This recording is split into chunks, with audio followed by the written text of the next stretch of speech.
Hello, future officers.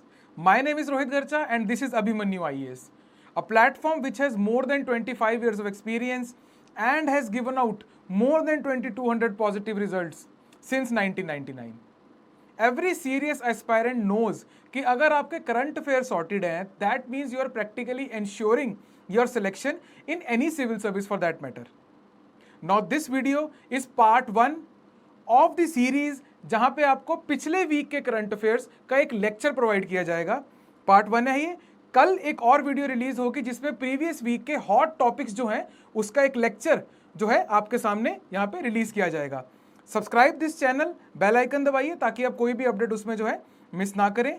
Link के अंदर जब जाएंगे वहां पे आपको उस डॉक्यूमेंट का लिंक मिल जाएगा, साथ ही कंप्लीट कोर्स का भी लिंक मिल जाएगा, जिससे कि आपके करंट अफेयर्स पूरी तरह सॉर्टेड हो जाएंगे। Watch till end of the video. Last में जाते जाते मैं आपको उस कोर्स के बारे में पूरी इंफॉर्मेशन दूंगा। For now take the print outs, sit with the pen and the attentive minds. Let's begin.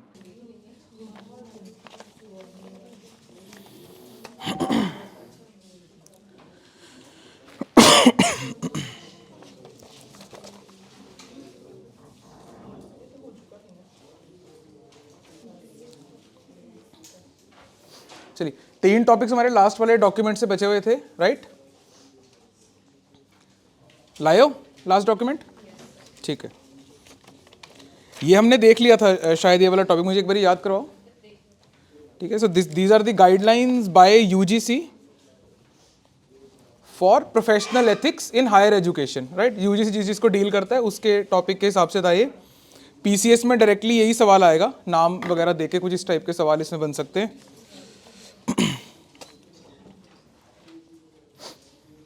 आ जाओ नेक्स्ट टॉपिक में चलते हैं। आपके पिछला ये डॉक्यूमेंट नहीं होगा ना अभी, कोई बात नहीं। तो इसके जो नोट्स बनने हैं ना, आप इसी में कहीं लास्ट में आप बना लीजिए, ठीक है। आपके डैशबोर्ड पे है ये वाला डॉक्यूमेंट पिछला।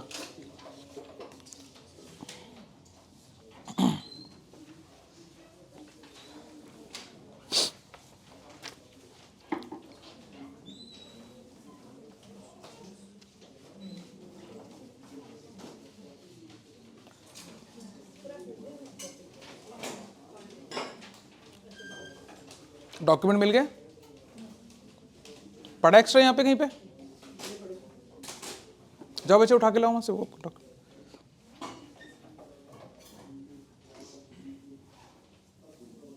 डॉक्यूमेंट आ गया आपके पास?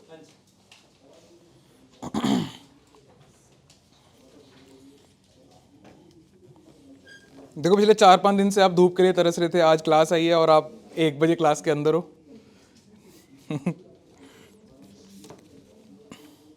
ओके, सो ये मैंने लास्ट टाइम भी आपको बताया था, ये आप लोगों ने देखा हुआ है ना?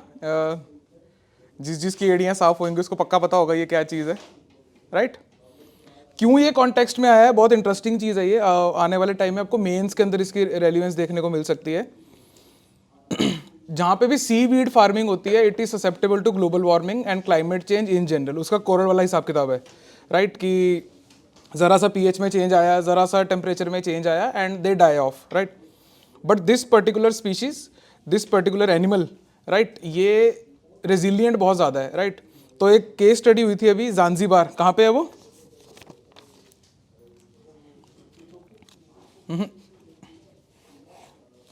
ईस्ट अफ्रीका में ही है। आर्कीपेलिगो एक टंजानिया में है, राइट?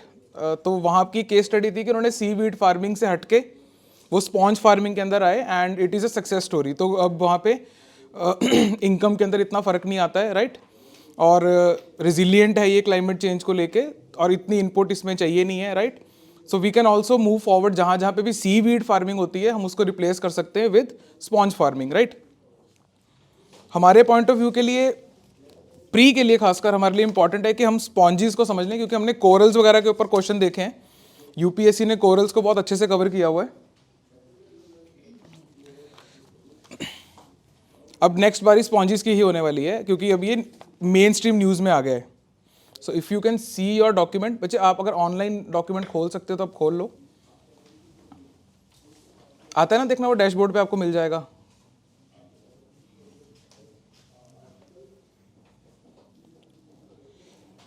या आप में से कोई एक पुराना डॉक्यूमेंट इनको पकड़ा दो, जब लिखने लगेंगे तो हम वापस कर देंगे आपको।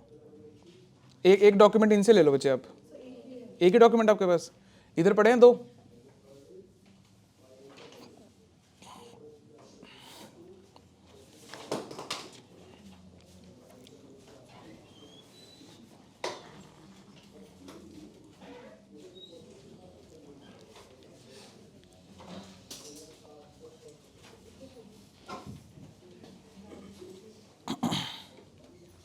आई have tried to compile each and every point जो कि प्री के हिसाब से इंपॉर्टेंट है, राइट। इनको, इस पर्टिकुलर स्पीशीज को डिटेल में समझने के लिए आपको इकोलॉजी के थ्रू ही आना पड़ेगा, राइट। बट प्री में क्या आ सकता है वो हम इसमें देख लेते हैं अभी। जो जो भी इंपॉर्टेंट चीजें होंगी साथ साथ अंडरलाइन करते लेना उसमें। फर्स्ट ऑफ ऑल तो multicellular, simple multicellular aquatic animals, right, belonging to the phylum Porifera.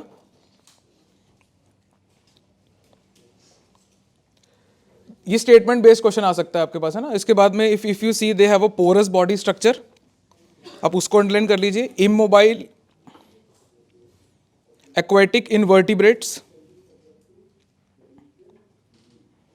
then they have hair like structures called flagella। ये आपने बैक्टीरिया के केस में पढ़ा होगा और आपका स्मॉल इंटेस्टाइन के केस में पढ़ा होगा, राइट, जिसके थ्रू ये बैक्टीरिया को फिल्टर आउट करते हैं, राइट। एंड हेंस इसकी जो यूजेज है उसके अंदर आप फिल्ट्रेशन के अंदर आप स्पॉन्जिस को यूज कर सकते हो। Not that kind of filter कि आप आरओ सिस्टम में लगा दो, बट फिल्टरिंग अ पॉन्ड और समथिंग, राइट। स्विमिंग पूल्स और इस टाइप के फिल्टर्स में ये काम में आते हैं। बच्चे इसके बाद में इंपॉर्टेंट पॉइंट है कोरल्स वर्सेस स्पॉन्जिस के अंदर आप सेकंड पॉइंट देखेंगे, ये है जो आपको पॉइंट प्री में आने के चांसेस है। All corals require salt water to survive, while most sponges are found in the ocean, they can also be present in fresh water, right, and estuaries. Estuaries is a narrow strip of water connecting two water bodies.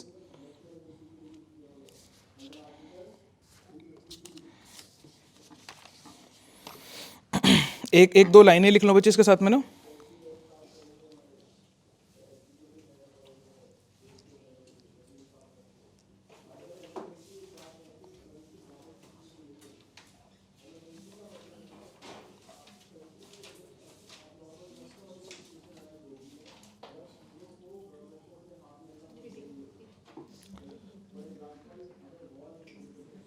एक तो starting में context लिख लो इसका।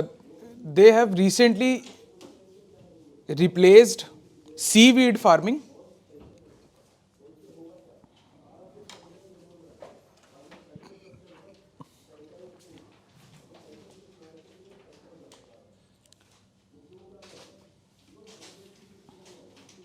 in Zanzibar,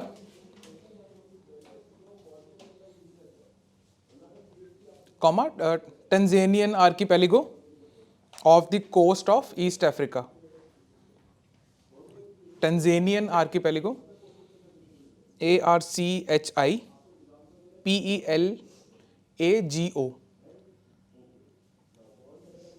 group of islands को archipelago कहा जाता है। आप लोगों का जो नए आए हैं बच्चे, आप लोगों का कुछ अभी कोई भी सब्जेक्ट हुआ है पूरा यहाँ पे कि अब शुरू ही किया, अभी स्टार्ट हुआ है, ठीक है। तो जो भी वर्ड आपको समझ में नहीं आता होगा, है ना, कोशिश तो मेरी यही रहेगी कि आपको सारी चीज़ें मैं साथ साथ अपडेट करा दूँ, राइट। बट आप मेनली जो मेन चीज़ें हैं, जैसे फॉर एग्जांपल आर्किपेलागो क्या होता है, तो ये आपका स्टैटिक का पार्ट बनता है, राइट। तो कोशिश मेरी ये रहेगी कि आपको मैं साथ साथ लिखवा दूँ जो भी एक्स्ट्रा चीज़ होगी, बट आपका ये इवेंचुअली क्लियर होता रहेगा। तो इन केस अगर कुछ क्लास में समझ नहीं आ रहा होगा तो गिव इट सम टाइम, हो जाएगा।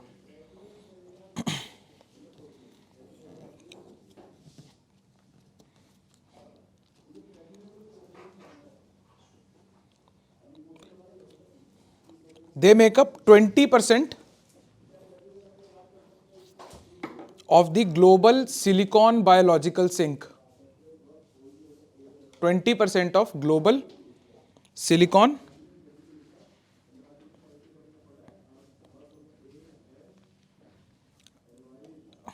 biological sink.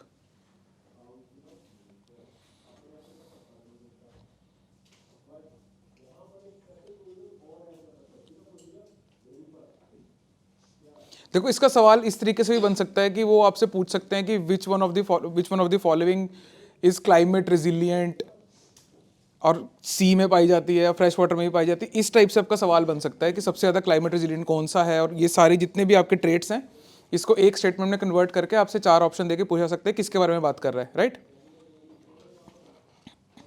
एक दो पॉइंट्स और लिख लेते हैं इसी कॉन्टेक्स्ट में। मोस्ट स्पॉन्जेस आर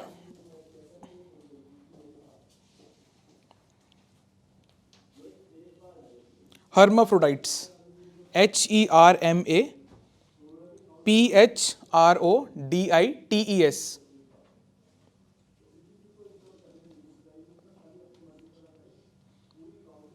ब्रैकेट में लिख लो harbouring both male and female reproductive organs.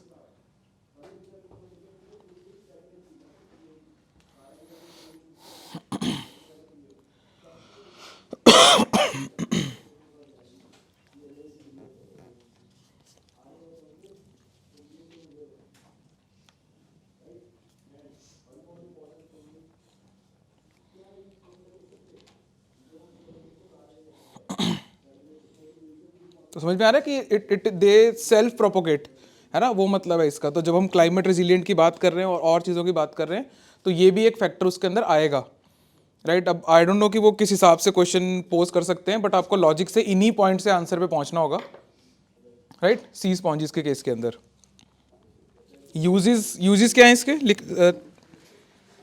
जहाँ पे सिग्निफिकेंस लिखा हुआ है ना उसके साथ में ही लिख लो कहीं पे यूजेस।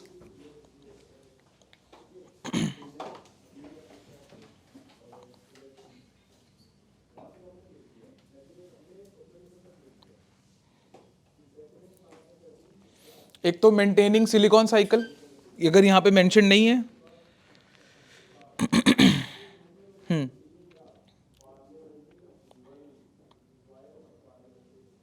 यूज फॉर बेदिंग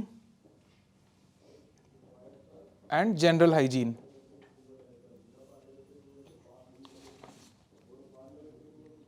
आपके सबके ऑलमोस्ट पहले घरों में पड़ा होगा वो, आप लोगों ने देखा होगा, जिसको तैरने वाला पत्थर बोलते थे, है ना। पंजाब के घरों में होता था वो पहले, एक टुकड़ी जरूर पड़ी होती थी साइड पे। हाँ हाँ वो यही है, वो गलत बोलते हैं वो। हाँ, it's either a coral, some type of coral, मतलब mostly it is sponges only. लगता है वो ऐसा ही लगता है। सी क्रिएचर्स अगर आप देखोगे जिनके एक्सोस्केलेटन्स होते हैं वो आपको रॉक की तरह ही फील होते हैं।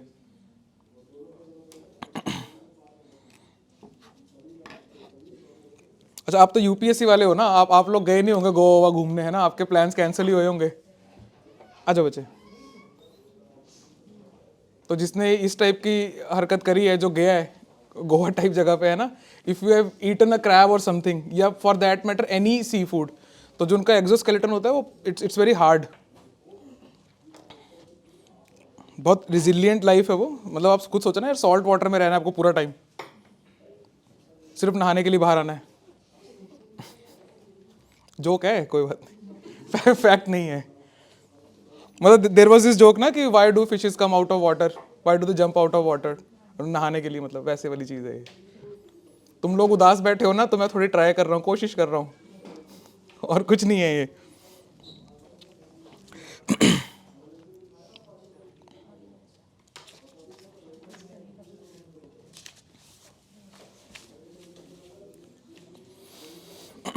टेंशन में थोड़ी लेके बैठे अभी, वो क्या कहते हैं 4-5 दिन में फॉर्म आने वाला यूपीएससी का, कि मैंने याद करवाई है ये बात। ओके फिर ठीक है।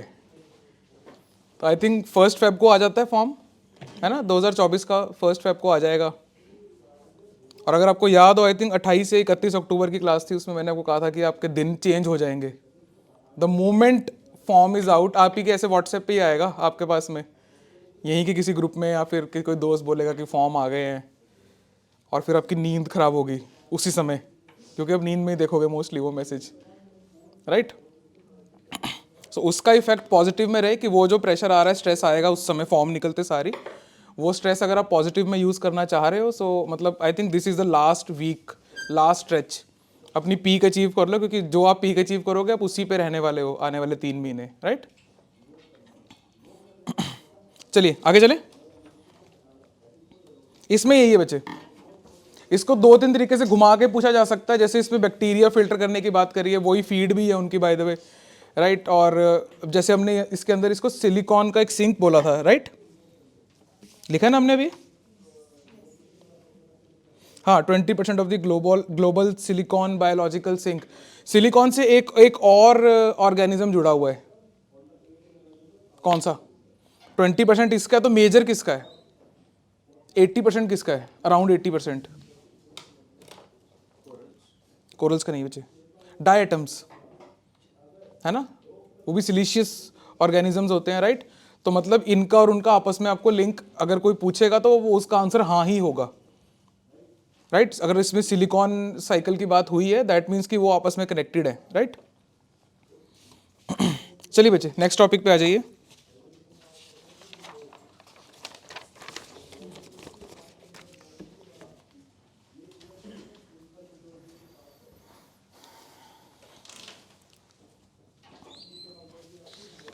ये बहुत सिंपल तरीके से पढ़ना है इसको हमने, इसमें ज़्यादा डिटेल में जाने की ज़रूरत नहीं है। कुछ कुछ चीज़ें याद रखने वाली हैं। ये इंपॉर्टेंट इसलिए क्योंकि this particular move is expected to increase India's domestic oil production by 11%, right. और उसकी प्रोडक्शन शुरू हो गई है, दैट इज ONGC का KG basin, which is Krishna Godavari basin, right. If you can see the document, तो इसमें अगर आप की डिटेल्स में देखेंगे बच्चे, एक तो PCS वगैरह के लिए ना ये ब्लॉक का नाम याद कर लेना। वो सीधा पूछ सकते हैं कि recently seen in news KG DWN 98/2, ये जो है इस टाइप का कुछ पूछ के, is in which context, right. वो इसको कोई प्रोटीन कुछ बता देंगे या कुछ इस टाइप की चीज़ बता देंगे, but it is a oil basin,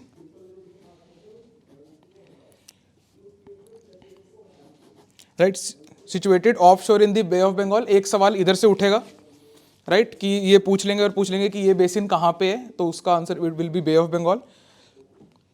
35 kilometre from Andhra Pradesh, depth of 300 to 3200 metres, right. दिमाग में आ रहा है क्वेश्चन कि 3200 मीटर मतलब लगभग 3.2 किलोमीटर, इतनी तो डेप्थ नहीं है बे ऑफ बंगाल की।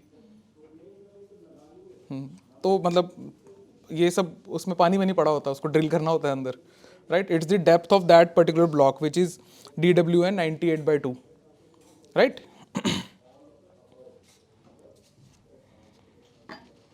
अबाउट, इसमें बच्चे देखिए आप, अबाउट कृष्णा गोदावरी बेसिन में अगर आप देखेंगे, second point, this is ultra deep water, world second deepest hydrocarbon discovery, right. So that's why it is important, और इससे प्रोडक्शन जो है वो शुरू हो गई है। बच्चे यहाँ पे ना साइड पे एक दो पॉइंट्स लिख लीजिए जरा।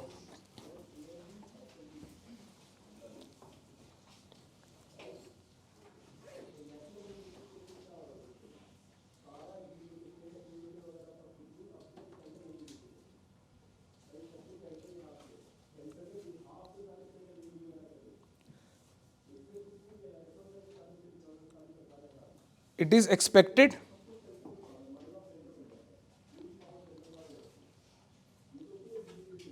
To increase. बच्चे जो आप डॉक्यूमेंट में लिख लो ना साइड पे, आप डॉक्यूमेंट ही मेंटेन कीजिए, डॉक्यूमेंट में लिख लो, साइड पे जगह दी हुई है ना, हाँ। फिर आपको डॉक्यूमेंट ही रिवाइज करना पड़ेगा बाद में। जितने भी नए आए हैं डॉक्यूमेंट में साइड पे जगह है, इतने में ही लिखेंगे हम जो भी लिखेंगे। आपको डॉक्यूमेंट नहीं मिला अभी? पढ़ा पीछे एक्स्ट्रा? नहीं, नए वाला पढ़ा वैसे नहीं है?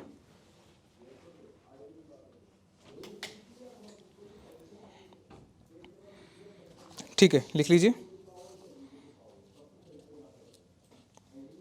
हाँ यार, देन आई एम सॉरी, फिर आप वहीं पे लिख लो साइड पे। आई वाज कंफ्यूज कि नए वाले डॉक्यूमेंट में है, आपके पास में तो है नहीं वो।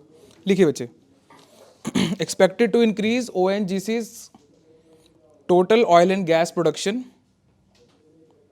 Total oil and gas production by 11% and 15% respectively.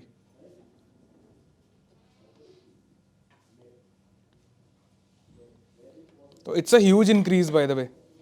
और ऐसे टाइम के अंदर जब हमारी मेजर कॉस्ट ऑयल इंपोर्ट में जाती है, major foreign reserves oil import करने में लगते हैं, so this kind of move is important, right. And it is expected कि अगर आप सिविल सर्विसेज की तैयारी कर रहे हो, राइट, तो आपको ये पता होना चाहिए. सर डॉक्यूमेंट चाहिए था.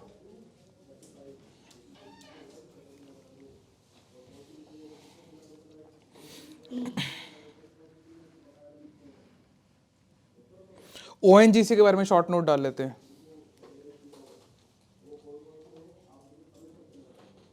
Oil and natural gas corporation.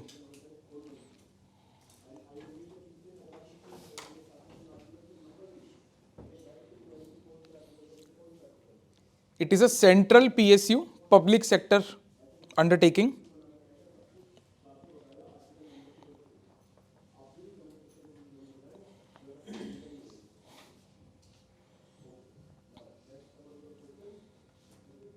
Under the ownership of कौन सी मिनिस्ट्री होगी? हाँ, ministry of petroleum and natural gas.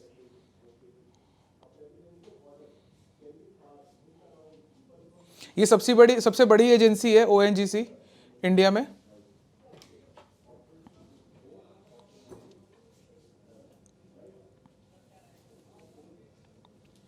It was founded in 1956. ये हिमाचल और पंजाब हरियाणा के लिए इंपॉर्टेंट है, UPSC ये नहीं पूछेगा.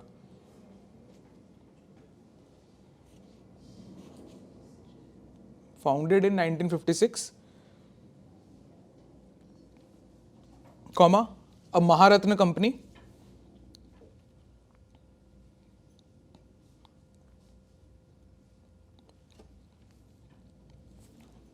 comma, is the largest crude oil and natural gas company in India.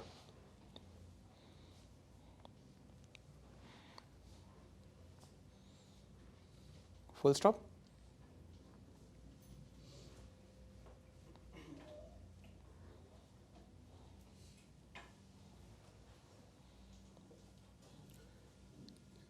Next point लिखिए, इट कॉन्ट्रीब्यूट्स. इसे समझ में आएगा कि क्यों पढ़ रहे हैं इसको हम, ONGC पे शॉर्ट नोट क्यों लिखा जा रहा है. It contributes around 71% to the India's domestic production.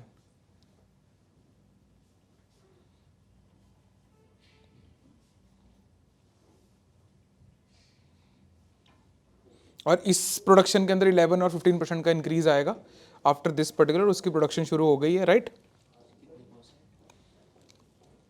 71% to the Indian domestic production.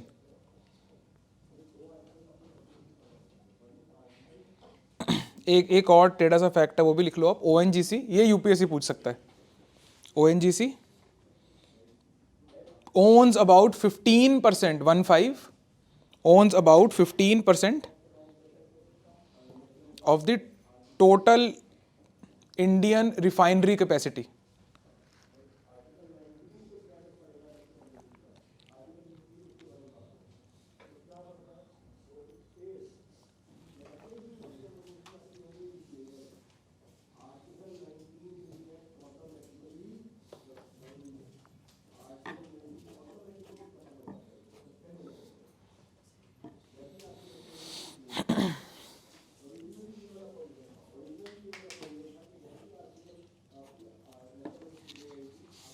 ठीक है बच्चे.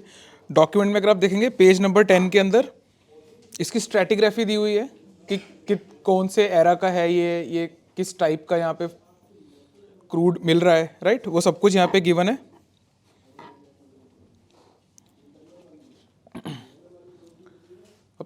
कईयों का दिमाग चल पड़ता है इसमें कि कई लोग सोच पाते हैं हमारे ज्योग्राफी की टाइमलाइन के अंदर कि लेट कार्बोनिफेरस का क्या मतलब है ना, वो फिट हो जाता है. पर्सनली मेरे को फिट करने में प्रॉब्लम होती थी, इसमें थोड़ी कन्फ्यूजन रहती है. टू मैनी टर्म्स और too many prefixes. I try to understand कि प्रीफिक्स है ये लैटिन प्रीफिक्स है या ग्रीक प्रीफिक्स है, तो उसको क्या मतलब है, but it's too much of a task. आपका प्री आया पड़ा है और 2024 का नहीं 2025 का भी सामने ही पड़ा है एकदम से, राइट. तो इतना टाइम नहीं है. तो आई वुड सजेस्ट कि ऐसे केस के अंदर आप उसको याद ही कर लेना, क्योंकि इसका मेंस के अंदर कम काम आता है. मेंस के अंदर अगर आएगा काम तो वो डिटेल में ही पूछेगा आपसे कि किस बेसिस पे डिवीजन होती है, क्या डिवीजन है, कुछ इस टाइप से पूछेगा वो, राइट? वो आप लोगों को पता होगा। प्री पॉइंट ऑफ व्यू से आप बस इसको याद कर लो, may be with some mnemonic और something else.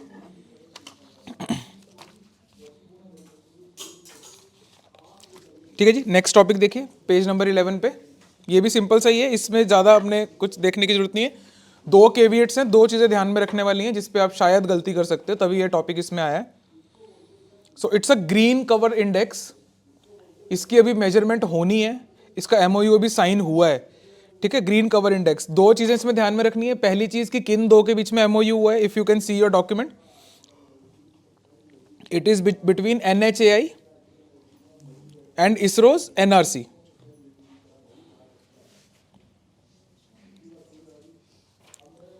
National remote sensing centre, right? इसके अलावा इफ यू कैन सी, इसका ऑब्जेक्टिव में अगर आप देखोगे, ग्रीन कवर मेजर करने की बात हो रही है अलोंग द हाईवेज, राइट? और हाईवेज कौन से? Only the national highways, right? इसके अंदर स्टेट हाईवेज इंक्लूडेड नहीं है, बाकी रोड्स इंक्लूडेड नहीं है। ओनली जो स्टेट हाईवेज के अराउंड ट्रीज हैं, उस ग्रीन कवर को मेजर करने के लिए ये पर्टिकुलर एमओयू जो है वो साइन हुआ है। सो आपसे डायरेक्टली यही पूछा जाएगा कि ग्रीन कवर इंडेक्स जो है वो क्या मेजर करता है, ये है ना? It measures the green cover using the satellite imagery along the national highways. ठीक है, हमने NHAI के ऊपर शॉर्ट नोट्स लिखे हुए हैं ना, पहले लिखा हुआ है। NHAI के ऊपर हमने शॉर्ट नोट किया हुआ है, किस एजेंसी के अंडर है, क्या करता है, क्या मैंडेट है, किया हुआ है वेरीफाई करके ही स्किप कर रहा हूं मैं। नहीं किया हुआ तो नोट डाल लो साइड पे, आप इसको देखना एक बारी, NHAI को ना पढ़ लेना, क्या क्या चीज़ें देखनी है कि किस एजेंसी के अंडर है ये, और 2-4 चीज़ें पेरिफेरी में देख लेना था, कैग ऑडिट कर सकता है या नहीं कर सकता है, कुछ इस टाइप की गवर्नेंस बेस्ड चीज़ें।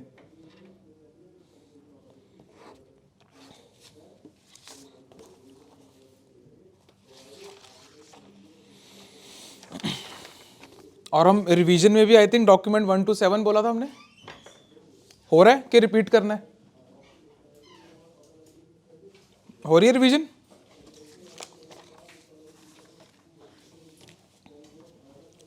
ये हाई टाइम है बच्चे, इसको जो इस वाले शेड्यूल को फॉलो करने का। इफ़ यू फॉलो दिस, मतलब आई एम क्वाइट श्योर कि आप अपनी सक्सेस स्पीच के अंदर इस चीज़ का जिक्र जरूर कर दोगे कि अगर हमने रिवीजन सही से करी है, इस वजह से आपके क्वेश्चन वहाँ पे निकलेंगे, अदरवाइज याद नहीं रहता, राइट? मेरा सारा दिन का काम है करंट अफेयर्स का, मुझे भी नहीं याद रहता है ना? ये हमारी टेंडेंसी है, नेचुरल टेंडेंसी है, तो we need to revise, we need to keep on revising, right? तो वो जो शेड्यूल है वो इसी बेसिस के ऊपर है कि हम एटलीस्ट 3 रिविजन्स तो इसी के थ्रू कर जाएं, उसके बाद में तो आप एक और कर ही लोगे, राइट? तो कर रहे हो कि नहीं कर रहे हो? मेरे को भी सीरियस कर रखा है तुम लोगों ने फालतू में, है नहीं है जिंदगी सीरियस? खुश रह के भी बड़ी चीजें अचीव की जा सकती हैं। आप लोग भी प्रेशर मत लेना to a certain extent, right? Let me remind you that one particular thing, जिस पोस्ट को लेके तुम घबराए हुए हो वो तुम्हारे पास है नहीं है अभी, राइट? तो तुम कुछ खो नहीं रहे हो, पाने की आशंका है कि हो सकता है मिल जाए, है नहीं है तुम्हारे पास, तो उसको लॉस मत समझना अपना, समझ रहे हो? तो अगर पाना है तो फिर तुम्हें एफर्ट मारना पड़ेगा, तो खुश होकर एफर्ट करो इसके अंदर, राइट? और कोई दिक्कत आ रही है? वैसे लास्ट फेज के अंदर थोड़े से प्रेशर भी अलग किस्म के ही आते हैं, माँ बाप को प्रेशर दिखने लग जाता है कि अब तो ये भी बूढ़े हो रहे हैं, है ना? ये सारे प्रेशर्स, तो मतलब when Bansal sir talks about distractions, मैं आपकी एज ग्रुप का ना मतलब थोड़ा आसपास का हूँ, तो आई नो कि तुम क्या सोच सकते हो, किस लेवल पे जाके सोच सकते हो, राइट? बंसल सर आपको ऊपर ऊपर से बता देंगे, है ना, कि आप इसके अराउंड सोच पा रहे होंगे। तो अगर ये सब चीज़ें दिमाग में आ रही हैं, ये सारी डिस्ट्रैक्शंस हैं, स्पेसिफिकली कि घर वालों का पैसा लगवा रहे हैं हम, है ना, और हम बाहर भी आए हुए हैं, और ये सब, ये सारी डिस्ट्रैक्शंस हैं। इन थॉट से मतलब थोड़ा लाइट लेना उसको, फोकस इन चीज़ों पे करना, एफर्ट पे करना।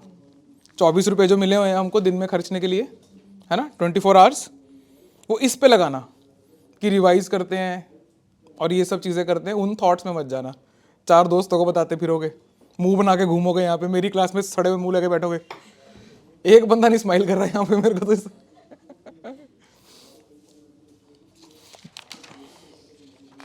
देखो ये चीज़ तो बिल्कुल फैक्ट है कि चाहे आप मतलब कैबिनेट सेक्रेटरी क्यों ना बन जाओ, अगर आप सड़े हुए लोग हो तो आपको पसंद नहीं करा जाएगा। आप भी खुद दुखी रहोगे, आसपास वाले भी दुखी रहेंगे, आपके सबॉर्डिनेट भी दुखी रहेंगे कि सर का मूड खराब है, अभी नहीं जाना कैबिन में, अभी तो भिंडी के लिए डांट के हटाया हेल्पर को, है ना। तो बी चिल, है ना। आ जाओ बच्चे, नेक्स्ट देखते हैं रॉक ग्लेशियर्स।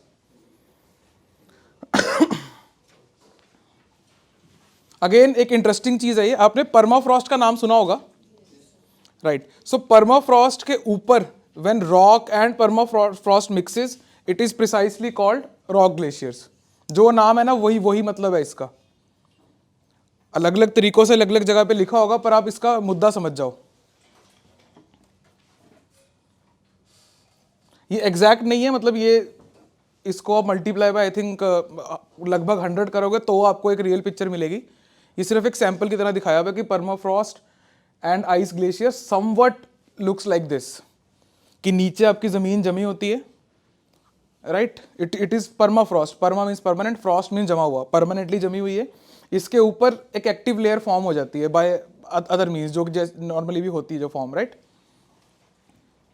तो कश्मीर के अंदर एक स्टडी आई थी कि जो वहां पे कश्मीर के अंदर ऑल्टीट्यूड की वजह से जो परमाफ्रॉस्ट है वो अब मेल्ट कर रहा है। और जो केस स्टडी थी वो किरसार लेक की थी। हाँ, if you can see point number 4, active rock glaciers near glacial lakes increase the risk of GLOFs, glacial lake outburst floods. ये तो पता होगा सबको, है ना।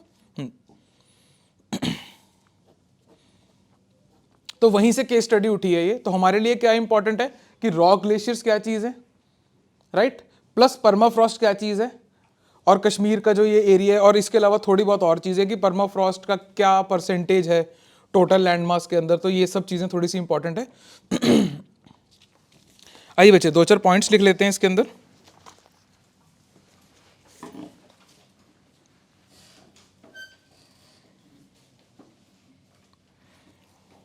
केस स्टडी वहां पे कुछ ऐसी थी कि वहां पे बल्जिस एंड रिजिस फॉर्म हो रहे हैं, दैट मीन्स कि परमाफ्रॉस्ट नीचे जो है वो थॉ हो रही है, वो पिघल रही है, राइट। क्या पंगा होगा अगर परमाफ्रॉस्ट पिघलना शुरू हो जाए तो? ठीक है, जो ट्रैप हो रखा था वो रिलीज होगा, जिसके अंदर विच इंक्लूड्स मीथेन, आपकी कार्बन और मीथेन प्राइमरी, या फिर लेट अस से कि जितना भी हमारा ट्रैप्ड कार्बन है, चाहे वो कार्बन डाइऑक्साइड की फॉर्म में है या मीथेन की फॉर्म में है, इट विल रिलीज। और साथ में क्या रिलीज हो सकता है? हाँ, माइक्रो ऑर्गेनिज्म जो परमानेंटली फ्रोजन थे, now they will thaw of, और वो बाद में इफेक्ट कर सकते हैं। और क्या पंगा है?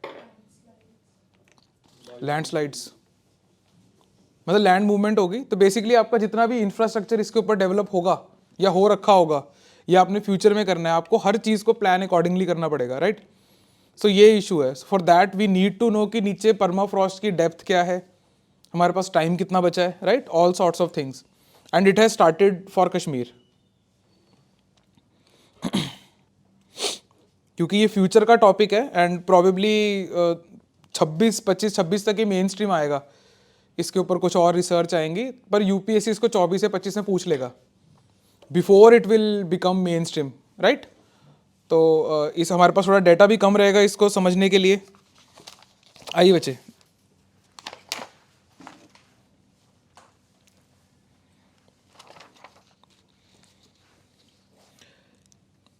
इट इज अ टाइप, ये रॉक ग्लेशियर्स के बारे में लिख रहे हैं, it is a type of landform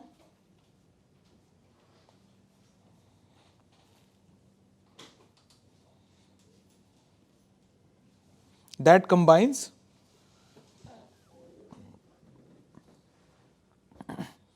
both glaciers and rocks.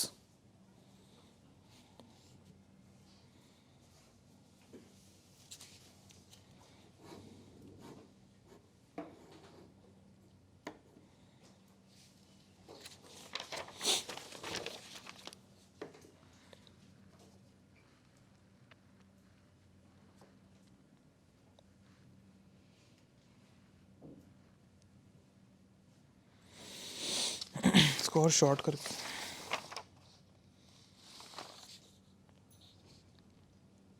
Similar to traditional glaciers,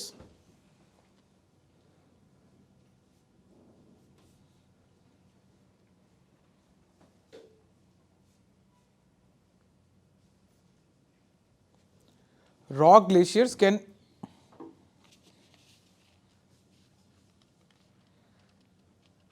exhibit slow movement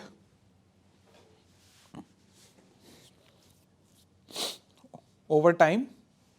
main factor क्या होता है ग्लेशियर मूवमेंट का?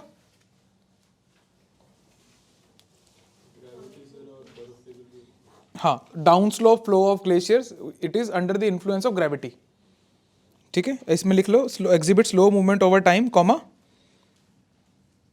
Down slope under the influence of gravity.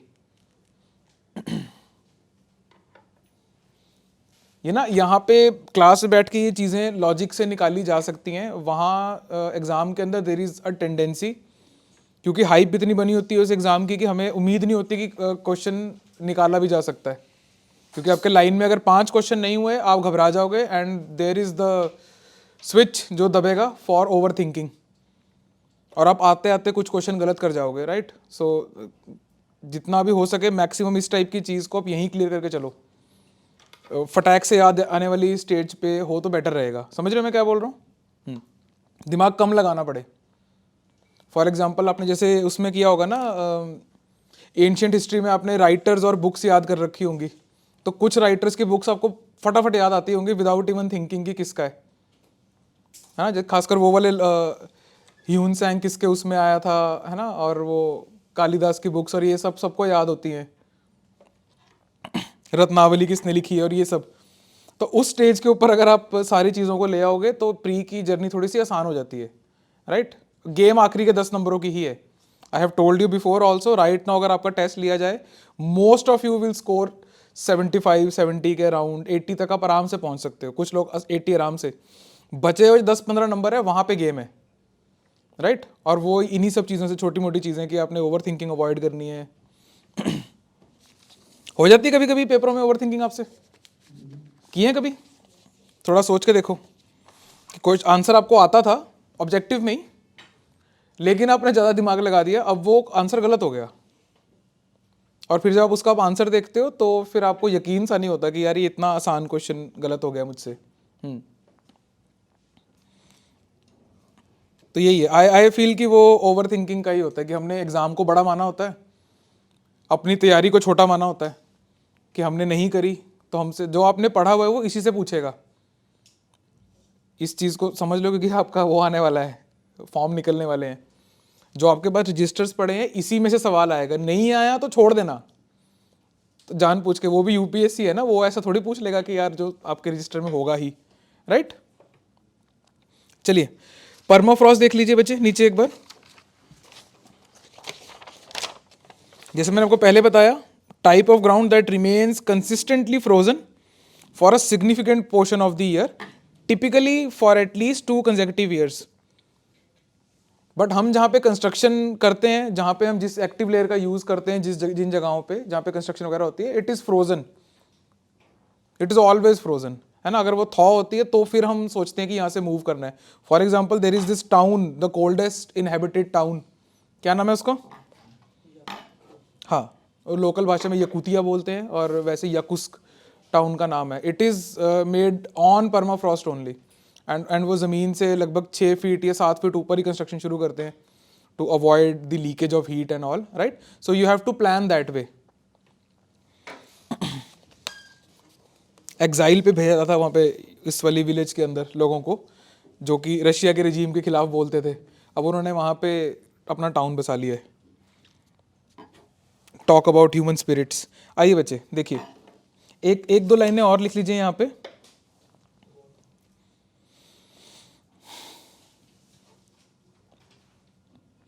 Around 15%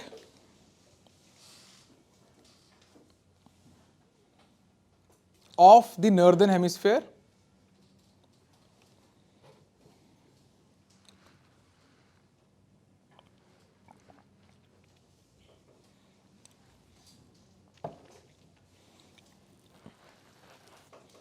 और 11%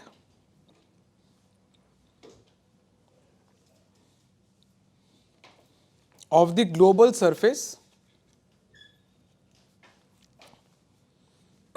is underlain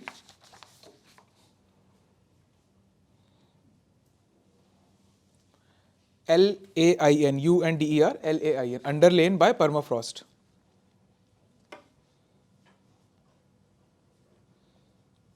इस statement से क्या समझ में आ रहा है? ये सारे थ्रेड पोज करते हैं। थ्रेड तो अलग बात है, that is a part of geography now, geomorphology का पार्ट है थ्रेड, बाद में देखेंगे कि मैक्सिमम आपका जो परमाफ्रॉस्ट है that is in the northern hemisphere, right? कोई क्या कारण हो सकता है इसका? हाँ, मैक्सिमम लैंड ही वहां पे, दैट्स वाई।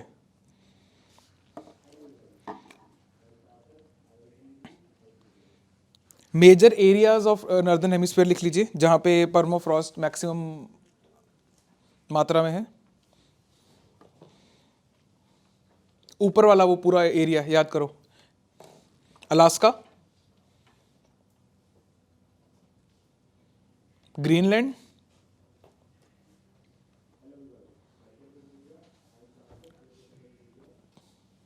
एक जहां पे आपके बहुत सारे दोस्त गए होंगे, Canada and Siberia.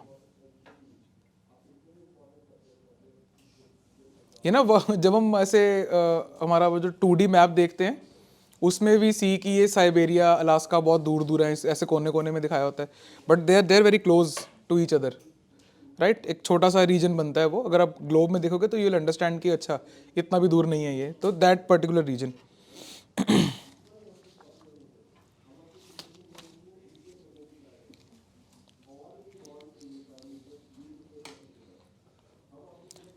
Next point लिखिए, only a minority of permafrost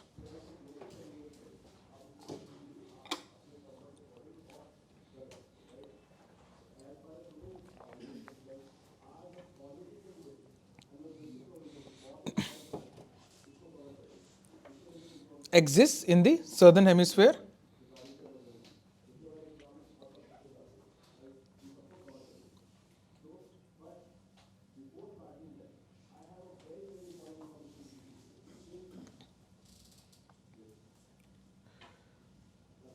comma confined to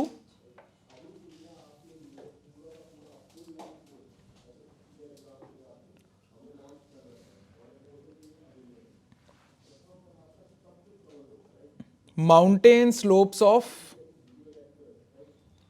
Andes of Patagonia,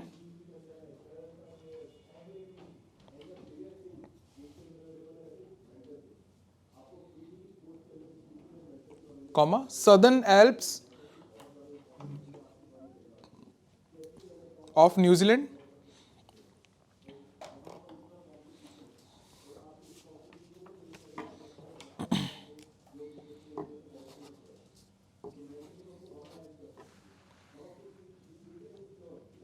or the highest mountains of Antarctica.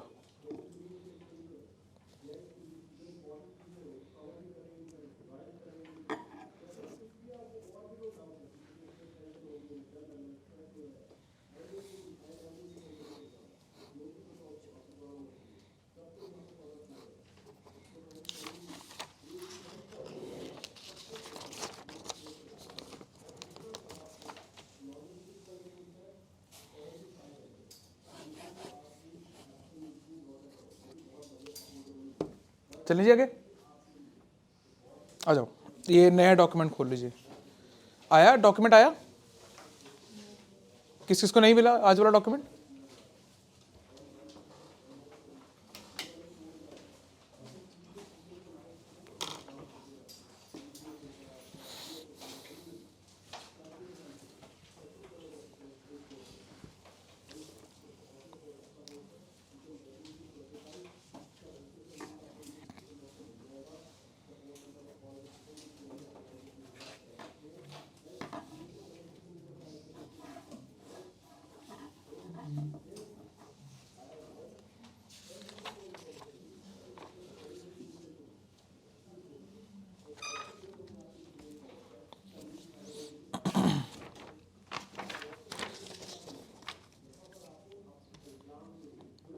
हमने पहले बात करी थी, आपको पता होगा कि there are certain scheduled languages, right? कितनी है और कौन सा शेड्यूल है?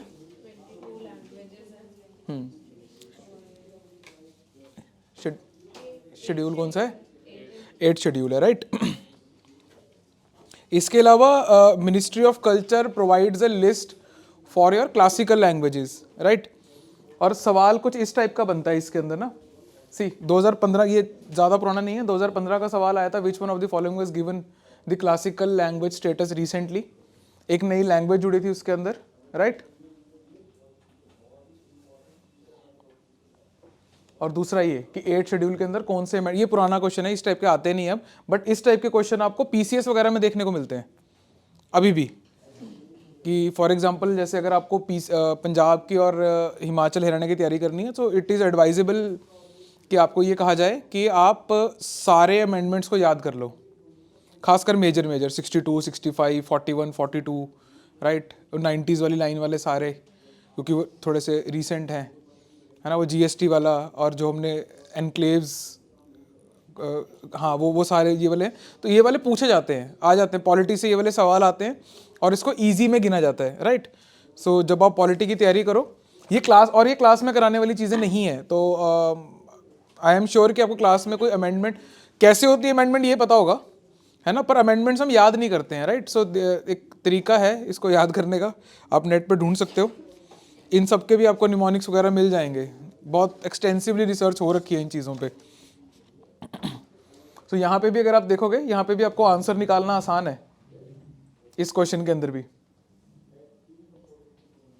आइए, after giving the following fact, आइए बच्चे डॉक्यूमेंट, अच्छा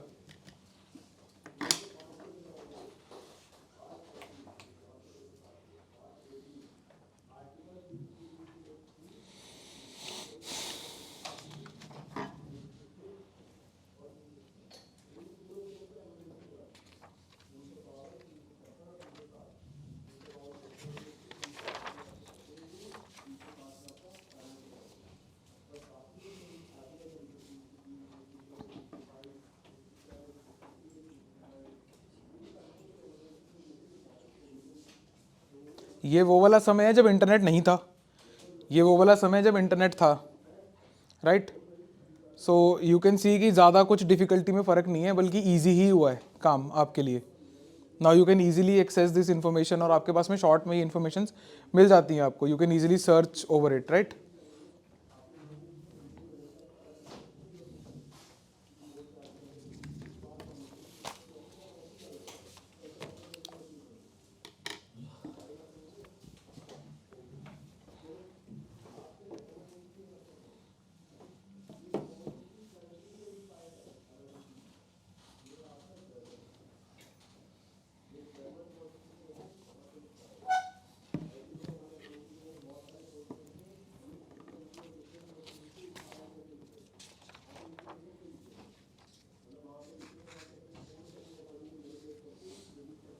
एक मिनट और देते हैं बच्चे, डॉक्यूमेंट आ जाए तो।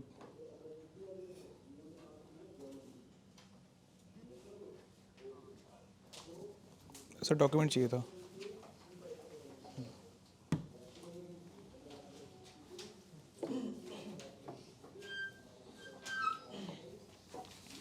By the way, topic number 1 और जो सेकंड टॉपिक है हमारा आज का, ये वर्ल्ड की second largest human congregation, which is this Ganga Sagar Mela on the Sagar island in West Bengal, जो कि अब धीरे धीरे इरोड भी हो रहा है, राइट? तो ये सागर आइलैंड आई थिंक आ चुका है आपके क्वेश्चंस के अंदर, आई थिंक राजस्थान भी पूछ चुका है उसको, उत्तराखंड भी पूछ चुका है, यूपीएससी भी पूछ चुका है। वो उसने मैच द फॉलोइंग में पूछा था, यूपीएससी थोड़ा तेज है, वो इकलौता ये नहीं पूछेगा, राइट? तो ये वर्ल्ड की सेकंड लार्जेस्ट कॉन्ग्रीगेशन है। फर्स्ट लार्जेस्ट कहाँ होती है? कुंभ मेला, राइट? तो ये सेकंड लार्जेस्ट है। तो इसके बाद में, और ये दोनों की डिमांड आई है कि बंगाली, इसको आप एक क्लासिकल लैंग्वेज बनाओ, और जो गंगा सागर मेला है, राइट? हाँ सर, एक यहाँ पे दे दीजिए। हो गया पूरा डन? कोई बचा तो नहीं है? तो दोनों की डिमांड आई है by the chief minister of Bengal. अगर आप लोग बंगाल में सर्व करोगे बहुत मज़ा आएगा आपको।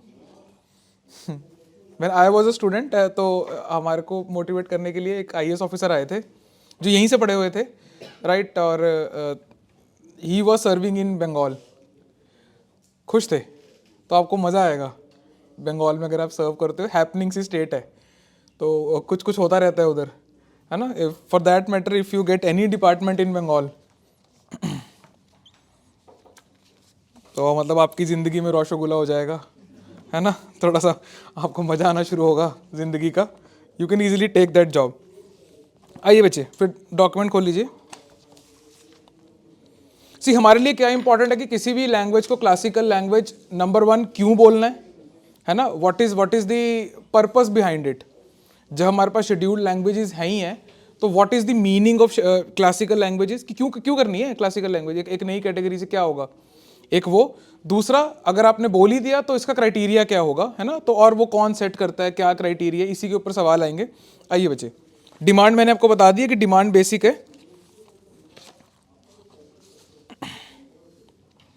Currently there are 6 languages. Last point देखिए सबसे पहले आप, that enjoy the classical status. Tamil, Sanskrit,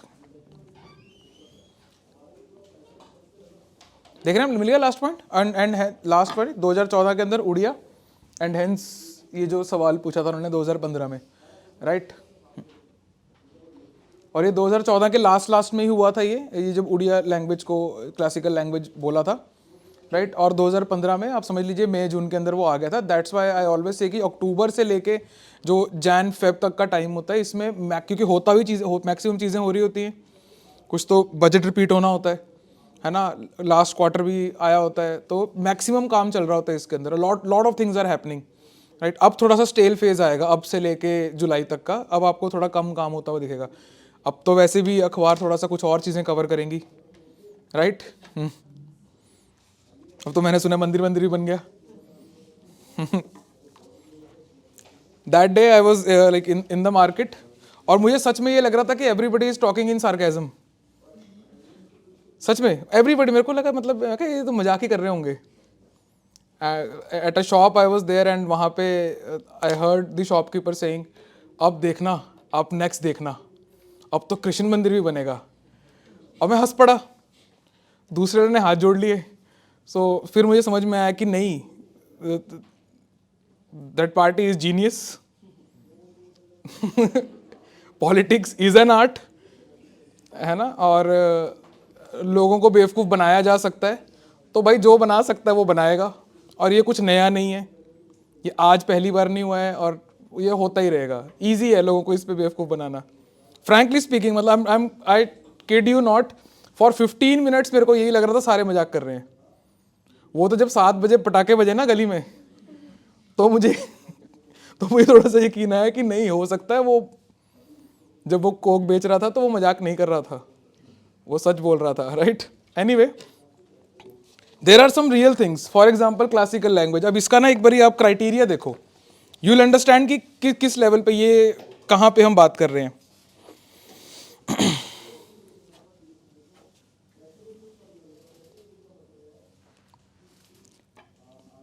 आइए बच्चे, नंबर 1 पॉइंट देखिए आप, कि criteria evolve by the government of India. और गवर्नमेंट ऑफ इंडिया से भी यहाँ पे आप लिख लीजिए साइड पे,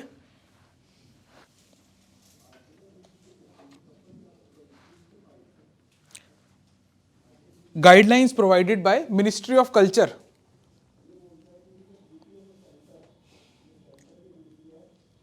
गाइडलाइंस इसमें मिनिस्ट्री ऑफ कल्चर प्रोवाइड करती है, लेकिन जो बेनिफिट्स है वो ministry of HRD, human resource. ठीक है, कि आपने क्लासिकल लैंग्वेज अगर बन गया तो क्यों बनना है, क्यों ये डिमांड रखी ही क्यों है। अगर मान लो बंगाली को हम क्लासिकल लैंग्वेज बोलते भी हैं, राइट, तो क्या फ़र्क पड़ेगा इससे, या जिनको हम बोल रहे हैं उनको क्या फ़र्क है उसको, राइट। आइए बच्चे, पहला पॉइंट देखिए, हाई एंटिक्विटी। सर्दियों का मौसम है, ये वो वाली एंटिक्विटी नहीं है जो आप समझ रहे हो। इसका मतलब है पुरातन, है ना। Text recorded history over a period of 1500 to 2000 years. Recorded text होना चाहिए इसका and it should be original. आगे देखिए, थर्ड पॉइंट देखिए, the classical language and literature being distinct from modern, there में also be a discontinuity between the classical language and its later forms और its offshoots. Discontinuity का मतलब समझते हो?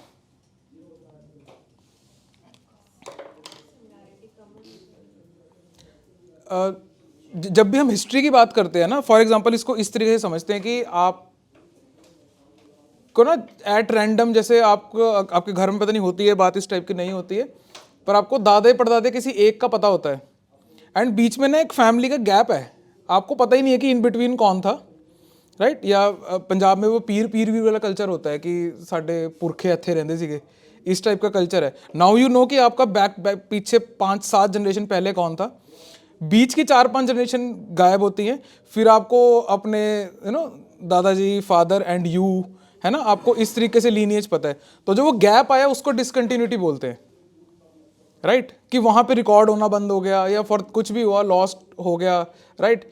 Even आपके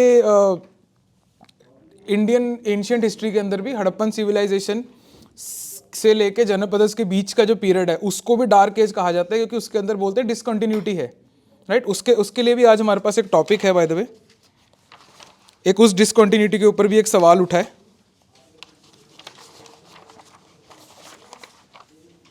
हाँ, टॉपिक नंबर 7 देखिए बच्चे, page number 6, joint study by IIT Kharagpur, not important, has found evidence of cultural continuity in Vadnagar, ये गुजरात में है Vadnagar, even after the Harappan collapse, ठीक है? तो वहाँ पे हमें कंटिन्यूटी के एविडेंस अब मिलने शुरू हुए हैं, तो दिस इज कॉल्ड डिसकंटिन्यूटी। तो ये बोल रहे हैं कि लैंग्वेज में डिसकंटिन्यूटी भी हो सकती है, लेकिन टेक्स्ट पुराना होना चाहिए, और वो आज के टाइम में लैंग्वेज यूज में आ रही है नहीं आ रही है इररेलेवेंट है, राइट? हो सकता है आज की जो लैंग्वेज यूज हो रही है उससे टोटली अलग वो लैंग्वेज थी, राइट? उसकी ऑफ शूट है और अब कोई रिजेंबलेंस ज़्यादा नहीं है, still it can be called a classical language, right? ये पॉइंट आपको बताने की कोशिश की जा रही है।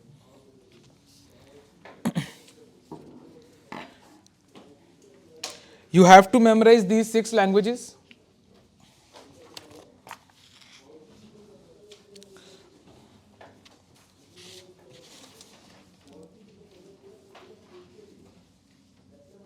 आइए बच्चे साइड पे एक नोट डालिए,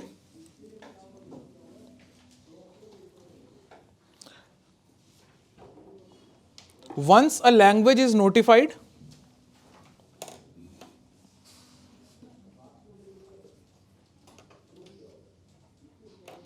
as a classical language, वैसे बंगाल से क्यों उठी है ये डिमांड?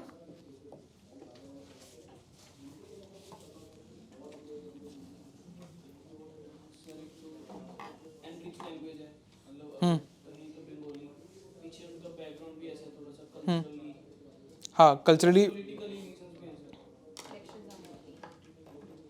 ठीक है। एक तो हम पहले तो स्टार्टिंग में इसी को खत्म करते हैं, इस वाले पॉइंट को, कि पॉलिटिकली मोटिवेटेड मूव है। क्या है? हाँ है, ठीक है। बट अगर आप थोड़ा सा कोर में जाओगे ना कि वो रिप्रेजेंट किसको कर रहे हैं, पॉलिटिशियंस भी अल्टीमेटली वो लोगों को ही रिप्रेजेंट कर रहे हैं। वो to a certain extent they have to reflect what people think, वो उसी को रेजोनेट करते हैं वो, राइट? जैसे फॉर एग्जांपल अगर आप सारे पोलर बियर्स होते तो पॉलिटिशियन ये बोल रहे होते कि हम सबको फ्री में फर कोट देंगे, राइट? और आप उस बात से रेजोनेट करते, अभी नहीं करोगे।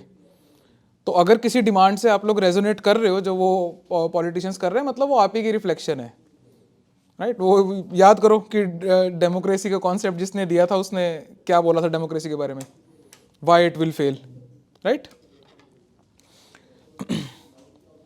और क्या कारण है? एक तो पॉलिटिकल मोटिवेशन होगी, क्यों करना है किसी लैंग्वेज को क्लासिकल लैंग्वेज, टैग क्यों देना है, क्या डिमांड क्यों उठी है, सच वो हम डिस्कस कर रहे हैं।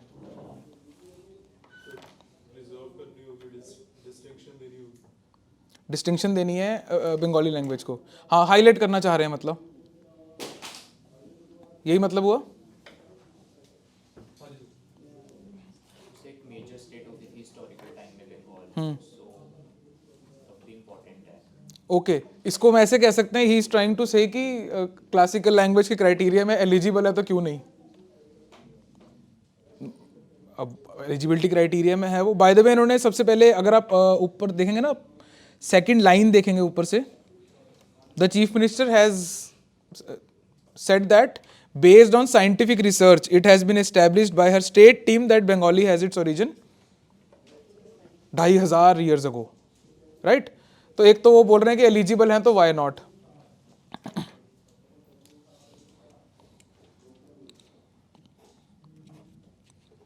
और जैसा पीयूष ने बोला कि बंगाल थोड़ा सा अपने कल्चर को लेके ना प्राउड भी है। ये हम आई थिंक तीसरी बार डिस्कस कर रहे हैं क्लास में इस टाइप के एग्जांपल्स को लेके। तो जो भी लोग अपने ज़मीन को लेके प्राउड होते हैं वो थोड़ा सा डिफरेंट एक्ट करते हैं। जो लोग रिलीजन्स को लेके प्राउड होते हैं उनसे डिफरेंट एक्ट करते हैं। डिमांड्स भी डिफरेंट होती है, उनकी ग्रोथ लेवल्स भी डिफरेंट होते हैं, राइट? फॉर एग्जाम्पल आपका ये बंगाल, इसके अलावा ये जितनी भी आपकी बाकी स्टेट्स हैं, इफ़ यू कैन सी, ये आपका जिसकी क्लासिकल लैंग्वेज ऑलरेडी है, तमिल, कन्नड़, तेलुगु, मलयाली, है ना? तो ये सारी वो वाली स्टेट्स हैं जो अपने कल्चर को लेके प्राउड हैं और रिलीजन को सेकंड नंबर पे रखती हैं। Same goes for Punjab, same goes for Bengal, right? यहाँ पे आपको ना वही पंजाबी होने का प्राउड ज़्यादा होता है rather than whatever religion you are in, right? तो ऐसे में आपको फिर कॉन्फ्लिक्ट्स भी कम देखने को मिलते हैं। सो बंगाल से ये डिमांड आना is apt, is totally apt कि यहाँ से ये वाली डिमांड उठी है, बहुत जेन्युइन सी डिमांड लग रही है कि हाँ, it makes a lot of sense. I do not know कि ये वाले एविडेंस corroborate होंगे सेंटर के थ्रू या नहीं, बट बंगाल से इस टाइप की डिमांड उठना, ये मतलब इट्स एप्ट, इट्स एप्ट वहाँ से आना, राइट? कुछ कह रहे बच्चे? ओके, लिखिए।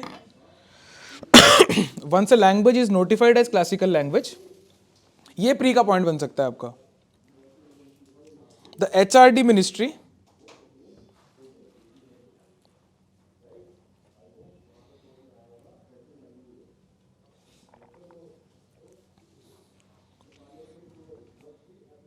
provides following benefits.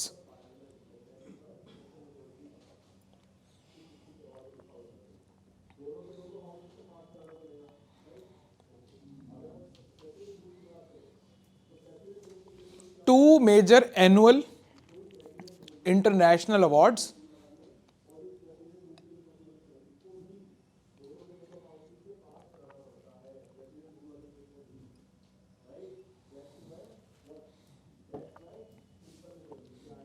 for scholars of eminence,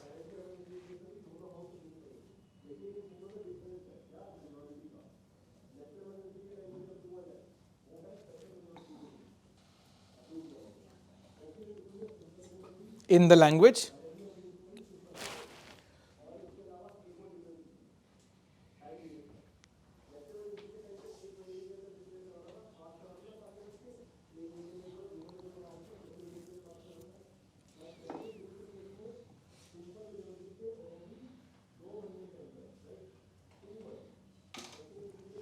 second, a center of excellence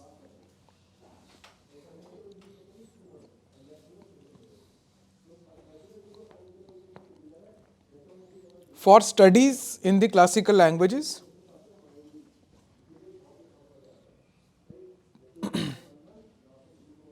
is set up.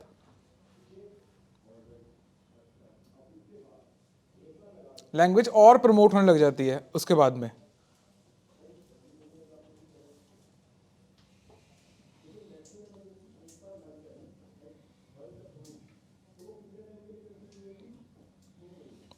UGC is expected to create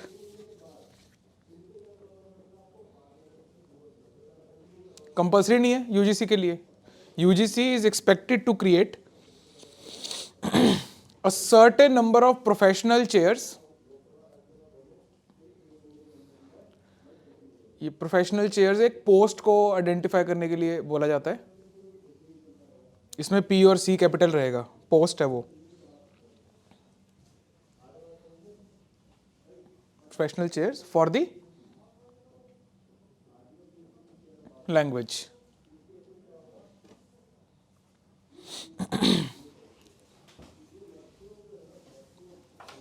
all ये जितनी भी ये लैंग्वेजेस हैं, all of them are scheduled languages also, right, उसका सब part है. तो यहाँ पे एक सवाल बन सकता है आपको कि इनमें से कोई 3 लैंग्वेजेस उठा के और एक कोई और शेड्यूल्ड लैंग्वेज उठा के आपको ऑड वन आउट पूछा जा सकता है, राइट. सो थोड़ा सा दिमाग लगाना है अपने उस जगह पे. कोई भी 3 ये उठा के, इसके अलावा कश्मीरी, संथली, डोगरी, मैथिली कुछ भी और डाल के इसके साथ में, right, you can be asked कि ऑड वन लैंग्वेज कौन सी है, and the reason will be कि ये क्लासिकल लैंग्वेजेस हैं, वो नहीं है. और क्योंकि इस बिल्कुल ऐप टाइम पे डिमांड आई है, there is a high possibility कि चौथा ऑप्शन बंगाली ही हो, कि उसकी डिमांड आई थी पर वो अभी तक हुआ नहीं है, राइट. लंबा प्रोसेस है. कौन से वाला बच्चे?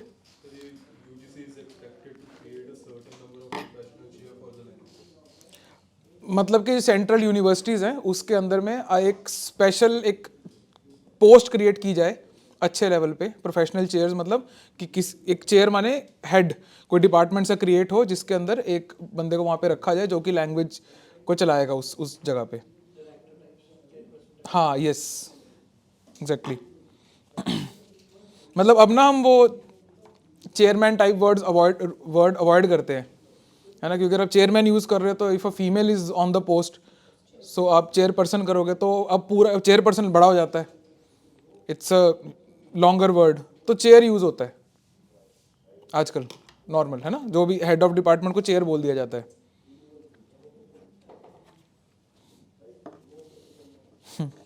वो एक सीरीज आती है ना, आप लोगों ने देखी होगी, वो क्या नाम है उसका यार, फ्रेंड्स. हाँ, उसमें बोलते हैं ना, it's the chair worthy of the name. हाँ, तो ऐसे ही इट्स द चेयर, तो ये पोस्ट है एक, राइट. आइए बच्चे, नेक्स्ट में चलते हैं. World second largest human congregation.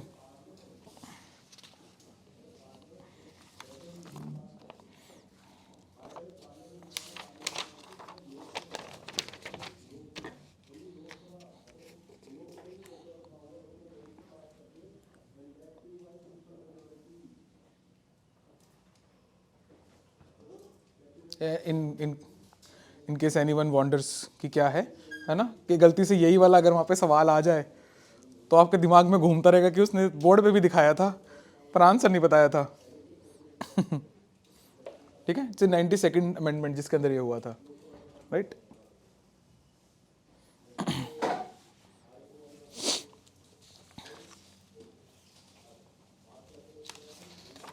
आइए बच्चे, देखो इसको पढ़ने के 2 तरीके हैं हमारे पास में, 2 रीज़न है पढ़ने के. एक तो इसके ऊपर डायरेक्ट सवाल आ सकता है कि गंगा सागर मेला पूछ लेंगे, 4-5 पॉइंट्स पूछ लेंगे, उसके पूछ लेंगे कितने ट्रू हैं कितने फॉल्स हैं.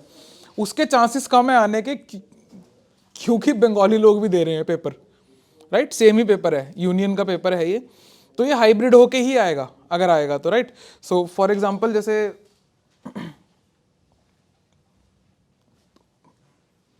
हाँ, सी दिस, ये रीसेंट क्वेश्चन है थोड़े से, 2018 का है, ये 2017 का है.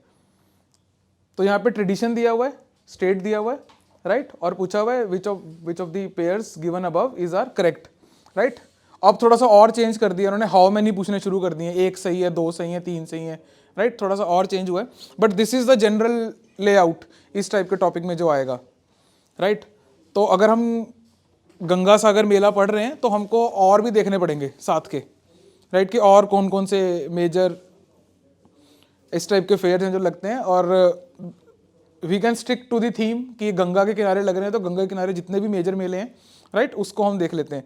ये कुंभ के जितने भी पार्ट है वो तो मैं आपको आज करवा दूंगा, इसके अलावा और भी देखना कि गंगा के किनारे और कितने मेले लगते हैं, और बस वो यूनिक वाले देख लेना कि कोई पर्टिकुलर ट्राइब सेलिब्रेट करती है, किसी में बलि दी जा रही है ना, किसी में कुछ है, किसी में कुछ है, इस टाइप के उठा लेना एंड जस्ट ऊपर से देखना है, जस्ट मेक अ लिस्ट. सवाल इससे बाहर नहीं जाएगा, अगर इसके बाहर डिटेल्ड सवाल आएगा तो वो कुछ इस टाइप का आएगा कि 4 स्टेटमेंट्स दे दिए, राइट, और पूछ लिए कि कितने करेक्ट हैं, कुछ इस टाइप का सवाल बनेगा. पर यूपीएससी की टेंडेंसी मोस्टली ये रहती है लास्ट टाइम भी हमने वो सिताना वसल वाला जो किया था ना, उसमें भी यही हुआ था कि जैन केव हमने डिटेल में पढ़ी थी, जैन केव के ऊपर सवाल नहीं आया पर वो इस टाइप के उसमें आ गया था, राइट। तो आपने हर टॉपिक में ऐसे ही करना है, जितने भी टॉपिक आपको मिलते हैं। मोस्टली मेरी कोशिश यही रहती है कि आपको मैं यहीं पे सारी चीज़ प्रोवाइड कर दूं, बट उसका असर ज़्यादा होता है जब आप लोग खुद पढ़ते हो थोड़ा सा इधर उधर जाके, रीजन बिंग आप कॉन्टेक्सचुअल पढ़ते हो, फिर वहाँ पे मैं डायरेक्टली बता दूंगा आपको।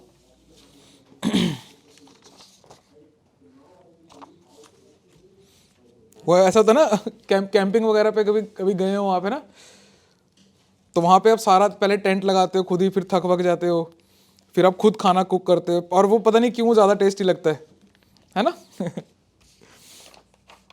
उसमें आपकी खुद की मेहनत होती है, राइट, इफेक्ट ज़्यादा होता है उसका। एंड यू विल सी कि आपको इस उसमें से चाहे सवाल आए ना आए, लेकिन जो आप पढ़ोगे उसमें से आता ही आता है, आता ही आता है कि आपने इधर उधर पढ़ा था, रैंडमली आर्टिकल खुल गया था और वो वाला सवाल आ गया, फिर दोस्तों को बताते फिरोगे कि क्लास में तो जाने का कोई फायदा नहीं है, आता तो यहाँ से है ना, अपने साथ साथ दो का और बिगाड़ दोगे। But that is part of the research. Getting my point? जिस स्पिरिट में मैं बोल रहा हूँ उसी स्पिरिट में पकड़ने की कोशिश करना, राइट। आइए बच्चे, डॉक्यूमेंट देखिए। इसमें भी मैंने आपको सारे ना प्री स्पेसिफिक पॉइंट डालने की कोशिश करी है। इधर मेंस में इसका कुछ ज़्यादा बनता नहीं है, ये इस टाइप का ही रहेगा, ये उड़ता उड़ता टॉपिक रहेगा। Takes place during Makar Sankranti, right. और भी बहुत सारे मेले हैं जो इसके अराउंड लगते हैं, ऑस्पिशियस डे है ये।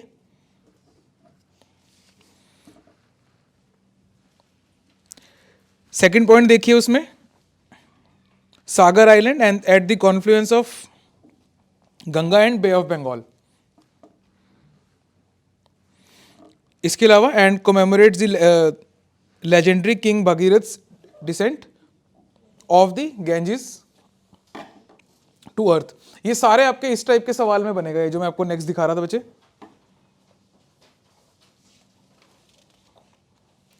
अगला पॉइंट भी इसी हिसाब से है, अगर आप देखेंगे, oldest living tradition festival of Bengal, इसकी डिमांड आई है। बाय द वे दोनों डिमांड्स इकट्ठी ही आई थी, एक ही स्पीच में दी थी, बिल्कुल स्टार्टिंग में डिमांड लिखी हुई है मैंने। West Bengal is seeking national fair status for Ganga Sagar Mela.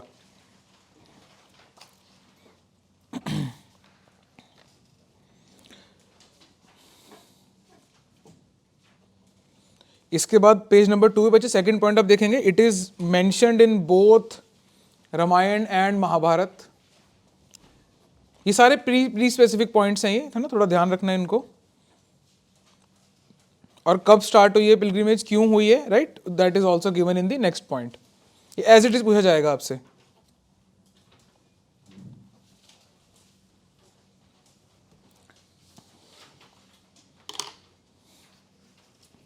Side पे आप हेडिंग डाल लीजिए, मतलब कि other major melas.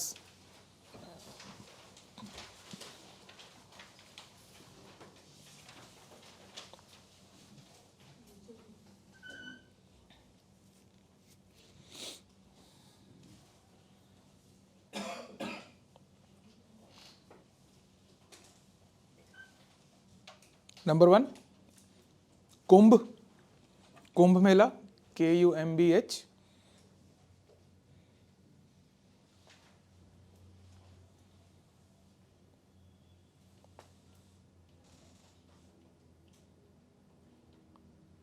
celebrated 4 times every 12 years.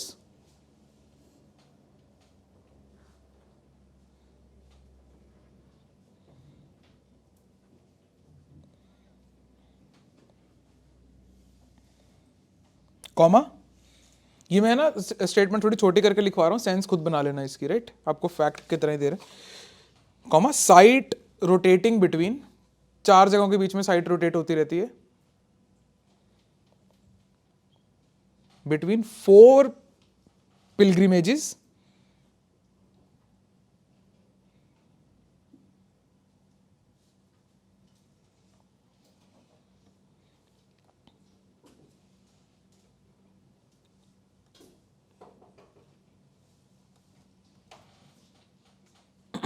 Allahabad,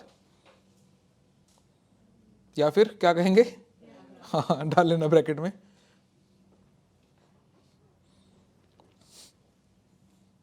मैंने तो सरकारी साइट से ही उठाई थी ये वाला डेटा, मतलब उनको मेल डालने वाली है कि भाई आपने बोर्ड तो हटा दिए, ये कागजों में भी चेंज करो इसको, है ना। हरिद्वार, उज्जैन,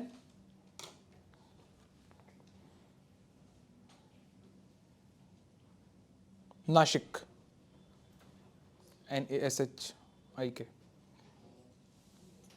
इसके ना सब पॉइंट बना लो।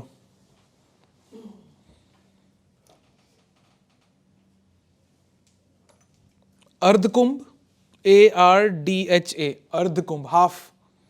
Ardh Kumbh is held every 6th year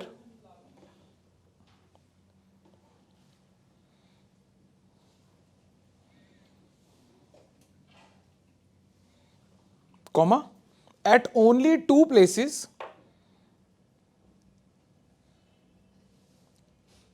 Haridwar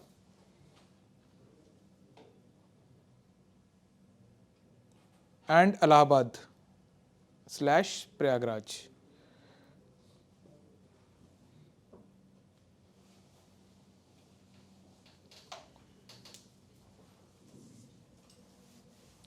and एक और होता है महाकुंभ। महाकुंभ, नेक्स्ट पॉइंट लिख लीजिए, Mahakumbh is held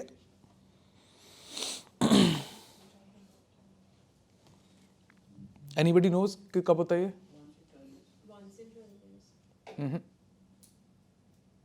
Mahakumbh is held after every 144 years.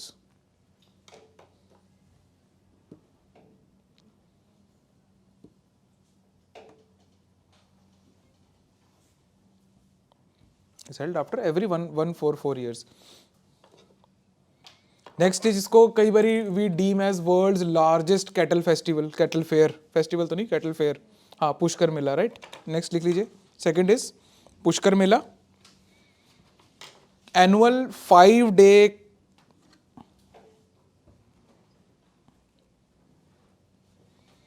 Camel and live stock fair.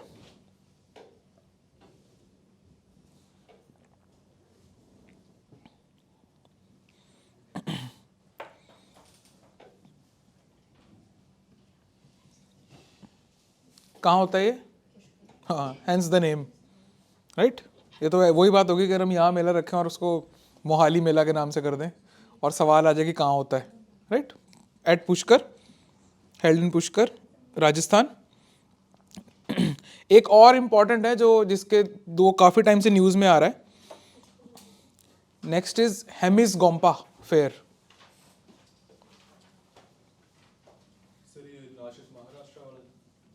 कौन से वाला बच्चे? 4 जगह जिसमें रोटेट हो रहा है, दैट इज आपका प्रयागराज, हरिद्वार, उज्जैन एंड नासिक। हाँ जी। 4 times every 12 years का क्या मतलब हुआ कुंभ मेला में? 4 साल बाद every 4 years बच्चे इन्हीं के बीच में रोटेट होता है, उसको कुंभ बोलते हैं। फिर इसके बाद में दूसरा आएगा अर्ध कुंभ, जो उसके इन बिटवीन 2 साल में हो रहा है। 12 साल बाद उस लोकेशन पे वापस आएगा ना। तो फिर 3 साल बाद हो रहा है ना। उसका नाम अलग है, मतलब इट इज, नाम उसका सेम है, सिमिलर लग रहा है sounding, it is similar sounding name but completely different mela. उसकी मैनेजमेंट अलग होगी, उसकी ड्यूटीज अलग लगेंगी। हाँ, इसलिए। पर कुंभ मेला आपका हर 4 साल में लगेगा, राइट। और उसकी लोकेशन रोटेटिंग हो रही है दैट पर्टिकुलर लोकेशन के ऊपर वापस में। दैट इज अ कंफ्यूजन, है ना, जो बचपन में सुना हुआ है कि अभी, हाँ, वहां पे 12 साल बाद लगेगा, बट कुंभ मेला ऐसे समझो ना, अगर आप वेंडर हो तो आप इस साल यहाँ लगा रहे हो, 4 साल बाद वहां लगाओगे, उसके बाद ऐसे फिर वापस इधर आ जाओगे। हाँ, यस। मुझे लग रहा था कि ये सेम टाइप की कंफ्यूजन ना कुंभ को लेके हमेशा मेरे दिमाग में भी रहती है, तो hence we have written a note over this.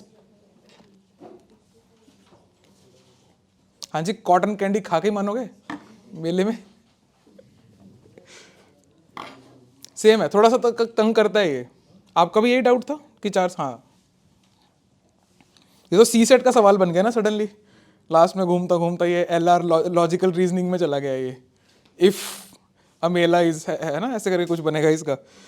Next is Hemis Gompa fair.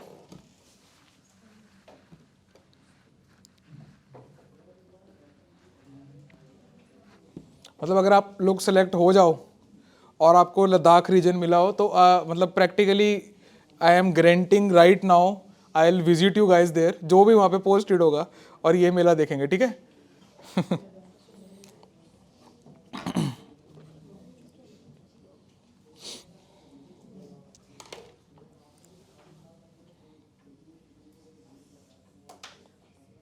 इसमें आप लिख लीजिए द हेमिस मोनेस्ट्री.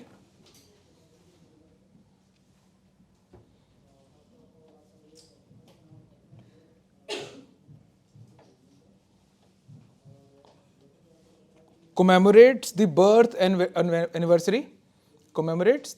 anniversary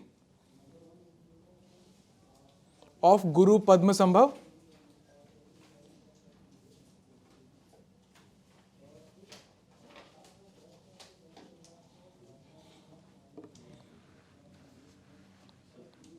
हाँ जी बच्चे,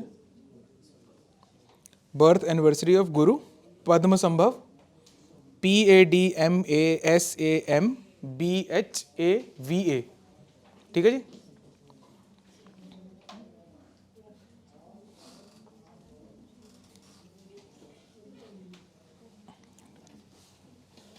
इन the desert of Ladakh.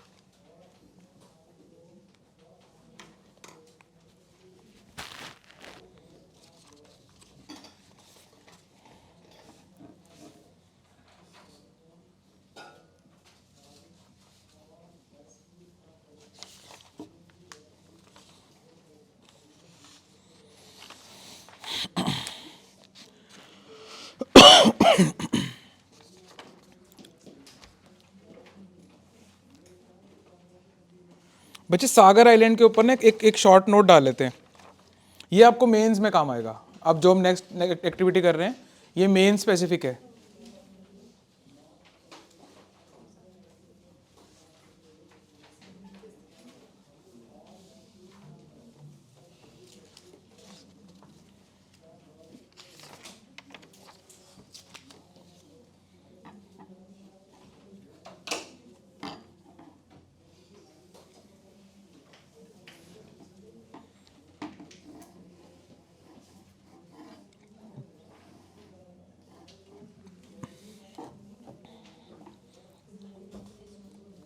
It is an island in the Ganges delta. हालांकि ये तो हमने लिखा भी है इसमें.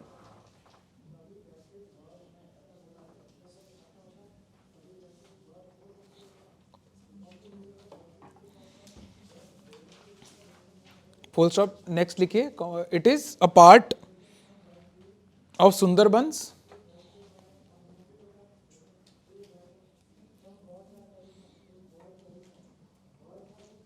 comma, it does not have any tiger population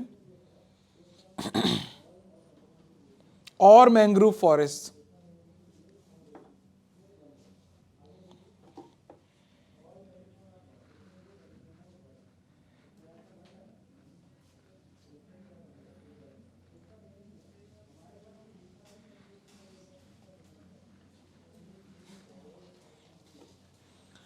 Coastal erosion is happening here. Interesting point है, सुनना. Coastal erosion is happening here faster than anywhere in the world.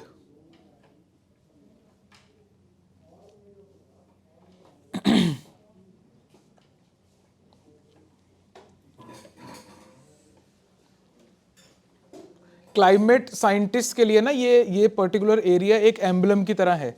ये केस स्टडी है, यहाँ पे मैक्सिमम इरोजन होती है. And it is said that this is how the future of India looks like. यहाँ पे है ना, geomorphologically speaking, right?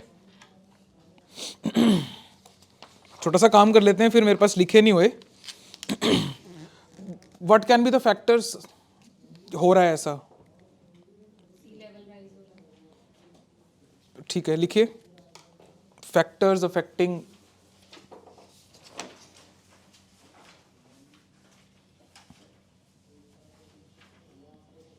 the Sagar Islands erosion.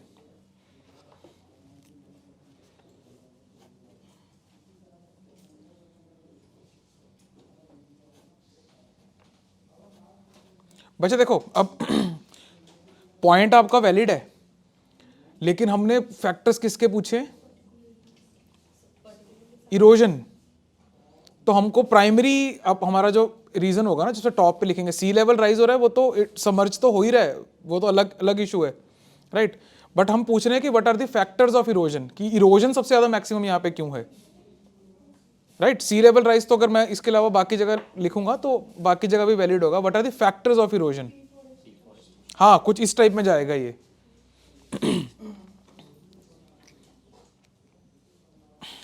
अब बताओ। सर अगर हम कहें कि डैम्स वगैरह बिल्ड कर रहे हैं, उसकी वजह से रेट ऑफ जो डेपोजिशन है वो कम हो रहा है और अपलिफ्टमेंट ज़्यादा हो रहा है, तो उसकी राइट, करेक्ट, आपका भी सही है, इनका भी पॉइंट सही है। आपने क्या बोला था? कुछ बोला था, डिफॉरेस्टेशन टाइप बोला था। हाँ, बाय द वे जब ये वाला मेला लगता है ना यहाँ पे, तो भी ये लोग लैंड क्लियर करते हैं। अब ये पुराना मेला है, ओल्डेस्ट ट्रेडिशन, तो ये तो लगना ही लगना है ना। आप लोग भी जब यहाँ के आप SDM लग जाओगे जाके, तो आप जितनी मर्जी लेटर लिख लो, अल्टीमेटली तो आप CM कैंडिडेट हो गए, स्टेट गवर्नमेंट कैंडिडेट हो गए, वो पॉलिटिकली मोटिवेटेड है, right. They are politically elected, they are democratically elected, लोग ये चाह रहे हैं, राइट। एंड हेंस इसको हम आपके और आपके पॉइंट को how about we club it under human intervention, हाँ जो इसके लिए आपको लगेगा वहां पे, राइट। ठीक है, तो पहला पॉइंट आप यही डाल लीजिए, थोड़ा सा एक्सप्लेन भी कर लेंगे। प्राइमरी कारण जो बिल्कुल मुंह पे ही पड़ा है कारण, ह्यूमन इंटरवेंशन, प्लूरल में लिखना है, इंटरवेंशंस सच एज, अब इसके कॉन्टेक्स्ट में कर रहे, इसके कॉन्टेक्स्ट में लिख देते हैं, such as removal of sand dunes,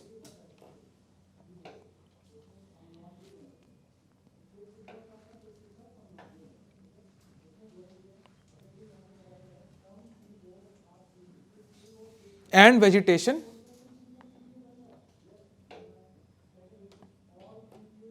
for Mela ground extension.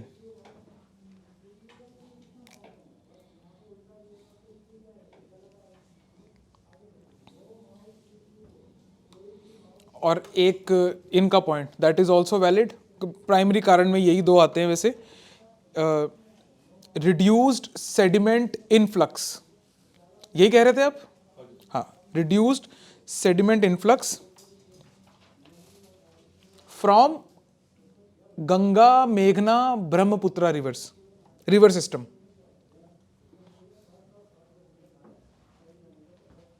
From Ganga dash मेघना डैश ब्रह्मपुत्र रिवर सिस्टम।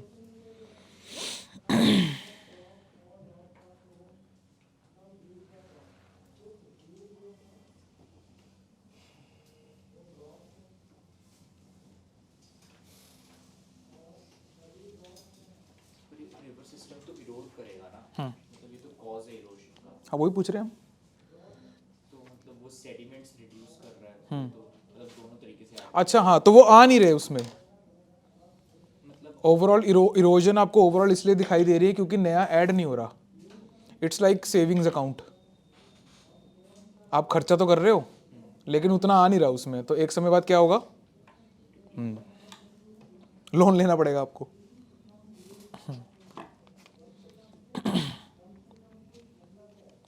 एक और इसमें टेक्निकल पॉइंट डाल सकते हैं, you must have heard about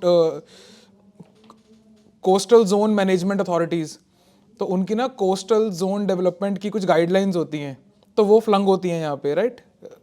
तो अगर वो फॉलो कर रहे हो तो अब उसके बाद में आप दे sustainable management of coastal zones वो बताता है कि कहाँ तक कंस्ट्रक्शन करनी है, कहाँ तक नहीं करनी, कहाँ डाइक्स बनाने हैं नहीं बनाने हैं, right, all sorts of thing. अब क्लियरेंस लेनी होती है आपको, हमने लास्ट ईयर शायद किया था उसमें, जब उन्होंने कुछ रूल्स को लीनियंट कर दिया था, अगर थोड़ा सा याद करके देखो कि कुछ रूल्स को लीनियंट किया था और बाकियों ने इन्वायरमेंटलिस्ट ने बोला था कि इससे इन्वायरमेंट को खतरा है। Same happened 2 years back in Lakshadweep, जब लक्षद्वीप का शुरू हुआ था ना, व्हेन गवर्नमेंट ऑफ इंडिया ने फोर्स ही कर लिया था कि अब मालदीव्स पंगा करेगा, राइट तो उस समय पे ही लक्षद्वीप में डेवलपमेंट शुरू हो गई थी, राइट उसको किसी और के अंडर कर दिया था ना, all sorts of things were happening. 2 साल बाद में ये देखने को मिला कि अब जो मालदीव्स है वो चाइना की तरफ हो गया, and now we are promoting कि लक्षद्वीप में टूरिज्म जाए, हम मालदीव्स में नहीं भेजेंगे। So this happen 2 years back, right. So UPSC aspects you कि आप ये वाले ट्रेंड्स को 2 years एडवांस देख पाओ। तो अगर आप जितने सवाल भी देखोगे ना यूपीएससी में, वो इसी टाइप के होते हैं कि उस 2 साल बाद में वो न्यूज़ में आने शुरू होते हैं। Lakshadweep is one of the examples. उस चक्कर में हमारे कोस्टल रेगुलेशन जोन, उसकी जो गाइडलाइंस थी उसको लीनियंट कर दिया गया था बहुत सारी जगहों के लिए, राइट। और ये हम अक्सर करते हैं, जैसे फॉर एग्जांपल कहीं से ऑयल एक्सट्रैक्ट करना है ना, और हमें पता है वहाँ पे कोरल्स भी हैं, राइट। और आप लोगों ने कोरल्स पढ़े हुए हैं, आपको पता है सेंसिटिव है, सेडिमेंट गिरेगा, खराब हो जाएंगे।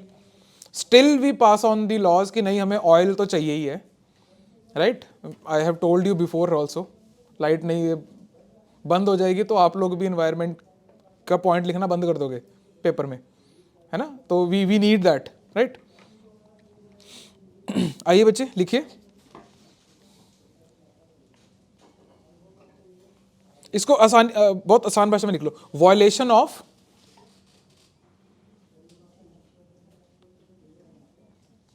CRZ, coastal regulation zone,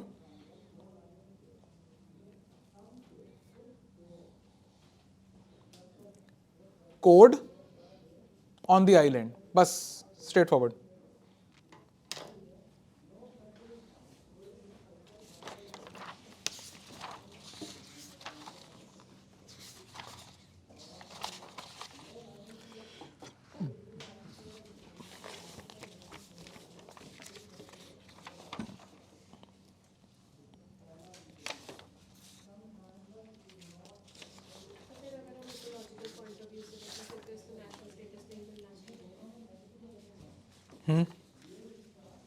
ecological point of view से अगर देखना है तो ये होना नहीं चाहिए। सर छोटा सा आइलैंड ही तो है, डूब जाएगा क्या?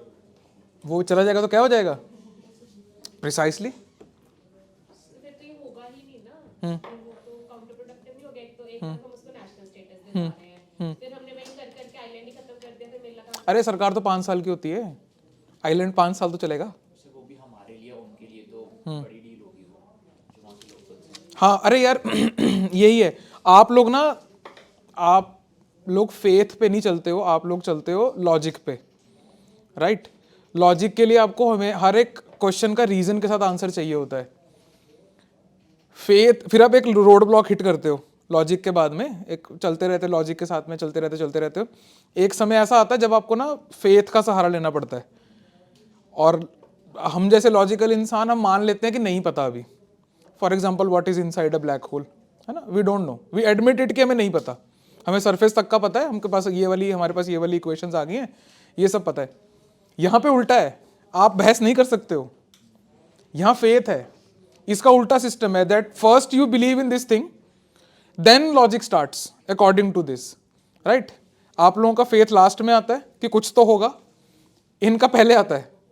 किसी भी रिलीजन के अंदर फेथ स्टार्टिंग में आ जाता है। अलग अलग थॉट्स हैं इसको लेके, अब अगर इसके ऊपर हम बात करनी शुरू करें तो आप लोग बर्बाद हो जाओगे। 2-4 दिन तक दिक्कत रहती है सोचने में, है ना। हमें मतलब ये सिखाया जाता है बचपन से कि मतलब मानना है, जानने वाली चीज़ नहीं है। मानो बस। जैसे ही आप जानने में जाओगे, उनके पास आंसर है नहीं, और सडनली यू आर दी बदतमीज वन, जो बड़ों की बात नहीं मानते, है ना। एंड सडनली उन्हीं बड़ों के आप SDM बन जाओगे। तो आपको दिखेगा कि जो चीज़ आप दूर से देख रहे थे वो हर जगह है, वो आपके चारों तरफ है। आई थिंक बंसल सर ही वो किस्से, आई थिंक क्लास तक शायद वो किस टाइप के किस्से नहीं पहुंचते हैं, बट हमारे यहीं से पढ़े हुए कुछ ऑफिसर्स, उनको वो जात पात के ऊपर उन्होंने पानी वानी देने से मना कर दिया था कि मैं नहीं सर्व करूंगा। These things are that real. IAS officer, IAS जिसको आप मानते हो कि बहुत बड़ी कुछ चीज़ है, नहीं है ना, कि कोई कुछ हो जाएगा, कुछ तोप चीज़ है, नहीं, जस्ट अनदर जॉब, राइट। तो वहाँ पे भी ये देखने को मिला है। तो आप जिस रियलिटी में रहते हो, कुछ आपकी एजुकेशन भी ऐसी है, आपके स्कूल और आपका ऑफिस तो नहीं होगा, वो कॉलेजेस लॉजिक के सहारे पे चलते हैं ना आप लोग। कि कारण होगा किसी चीज़ के पीछे कोई कोई, इनके पीछे लास्ट में जाके फेथ मिलता है। फिर जैसे ही आप फेथ की दहलीज पार करोगे फिर आपको इनके लॉजिक समझ में आएंगे, फिर आप टेंट लगवा दोगे, फिर आप सोचोगे मैंग्रोव वर्सेस आस्था जब आपको तोलनी पड़ेगी ना एक रिलीजियस देश के अंदर, हाँ फिर आप वहाँ पे कहना कि इकोलॉजिकल अगर होता है तो हम इसको रहने देते हैं। You won't be able to say it, ये यहीं की शेरगिरी है, this is a fact, right? All right, with that note let's meet after 10 minutes, ठीक है? ऑल राइट, दूसरे टॉपिक्स पे चलते हैं इसके बाद वाले इजी हैं, हल्के हल्के टॉपिक्स हैं, फटाफट करने वाले।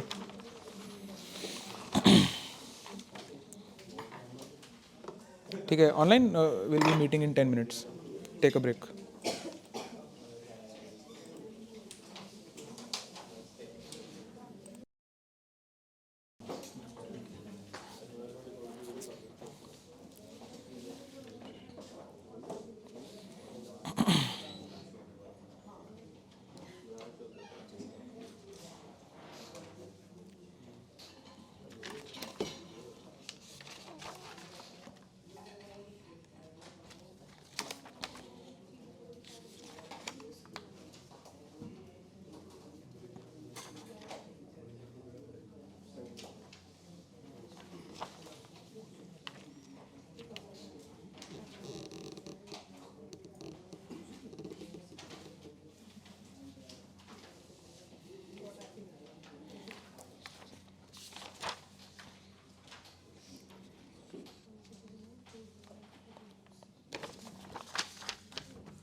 चलें जी आगे।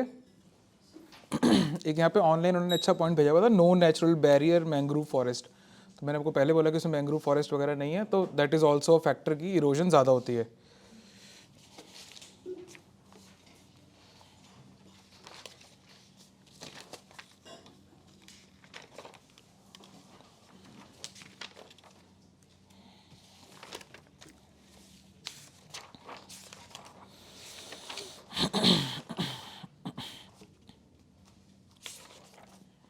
आइए बच्चे,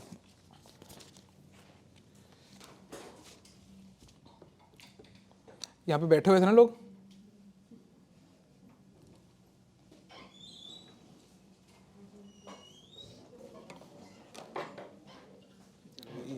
हाँ जी, थैंक यू बच्चे। नेक्स्ट जो टॉपिक है, एक तो ये इसमें प्रोबेबल क्वेश्चन है ना, ये तो आप लोग देख ही लोगे।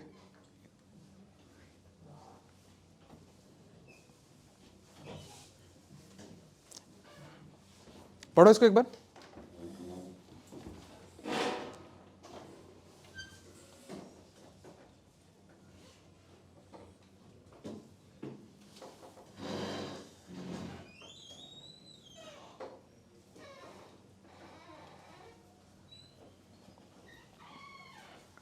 पीसीएस वगैरह में इस टाइप के सवाल आने के चांसेस हैं, है ना? जो पीसीएस के आखिरी 2 एग्जाम्स हुए हैं, जो कि ग्रुप बी के ऊपर वाले एग्जाम्स होते हैं, राइट, और ग्रुप ए के जो एग्जाम्स हुए हैं, राइट, उसके अंदर इस टाइप के क्वेश्चन देखने को मिले हैं। पीपीएससी भी शिफ्ट हो रहा है आपका toward statement based questions, right, UPSC के ट्रैक के वजह। यूपीएससी 2020, 21, 22 तक जो यूपीएससी का पैटर्न होता था, 21 तक ही वैसे तो सेम पैटर्न के ऊपर पीपीएससी के क्वेश्चंस देखने को मिले हैं कुछ टाइम से, रिसेंटली, मतलब पिछले 8-10 महीने में जितने भी एग्जाम हुए हैं उसमें इस टाइप के क्वेश्चंस आए हैं, right. So that is all about today's lecture. I hope कि आज जो हमने पढ़ा है इसमें से आपके प्रीलिम्स और मेंस में कुछ रेलिवेंस के साथ सवाल आ जाएं। अगर सवाल आ गया इसमें से, you will definitely be having an edge over a major population of India who is preparing for the same examination right now. Let me tell you about the Current Affairs Master Course 2024. इस course के अंदर आपको basically 3 चीजें मिलती हैं जिसके through आपका जो करंट अफेयर्स है वो पूरी तरह सॉर्टेड हो जाएगा for your pre, mains as well as your interview. Number 1, you get weekly lectures जो कि ऑफलाइन या फिर ऑनलाइन फॉर्मेट में लाइव आपको मिलेगा। क्या फर्क है इसमें और अभी करंट वीडियो के अंदर, दैट इज कि इसके अंदर आपके पास में इंटरेक्शन, काउंटर क्वेश्चनिंग करने की सहूलत होगी। नाउ एवरीबडी नोज कि अगर आप काउंटर क्वेश्चनिंग और सवाल जवाब करते हैं तो आपकी मेंटल एबिलिटी इंक्रीज होती है, आपके न्यूरल नेटवर्क्स बढ़ते हैं। That is how we should prepare for anything. Next, you get weekly PDFs जो टॉपिक्स यहाँ पे कवर नहीं होते हैं लेक्चर्स के अंदर, उसको वीकली पीडीएफ के फॉर्मेट के अंदर आपके डैशबोर्ड के अंदर प्रोवाइड किया जाता है, राइट, ताकि आपका कुछ भी पार्ट जो है वो मिस ना हो, इसके बाहर आपको जाने की जरूरत ही नहीं है। Last, you get weekly test, जो भी हमने पढ़ा है उसको हम कंसोलिडेट करेंगे वीकली एक टेस्ट देके, राइट। दिस इज द त्रिशूल मॉडल। अगर आप त्रिशूल गाड़ दोगे तो उसके बाद में आपको करंट अफेयर से परेशान होने की जरूरत नहीं है। This is the complete course. इस कोर्स के बाहर आपको कुछ भी और पढ़ने की जरूरत नहीं है। Link is in the description, go check it out and subscribe to the channel, ताकि आपके पास ये जो लेक्चर्स हैं ये आपको रेगुलरली आपको मिलते रहे, कुछ भी चीज आपकी मिस ना हो। अगर आपने सोच लिया है, if we have dreamed it we can do it. जिद से जीत तक।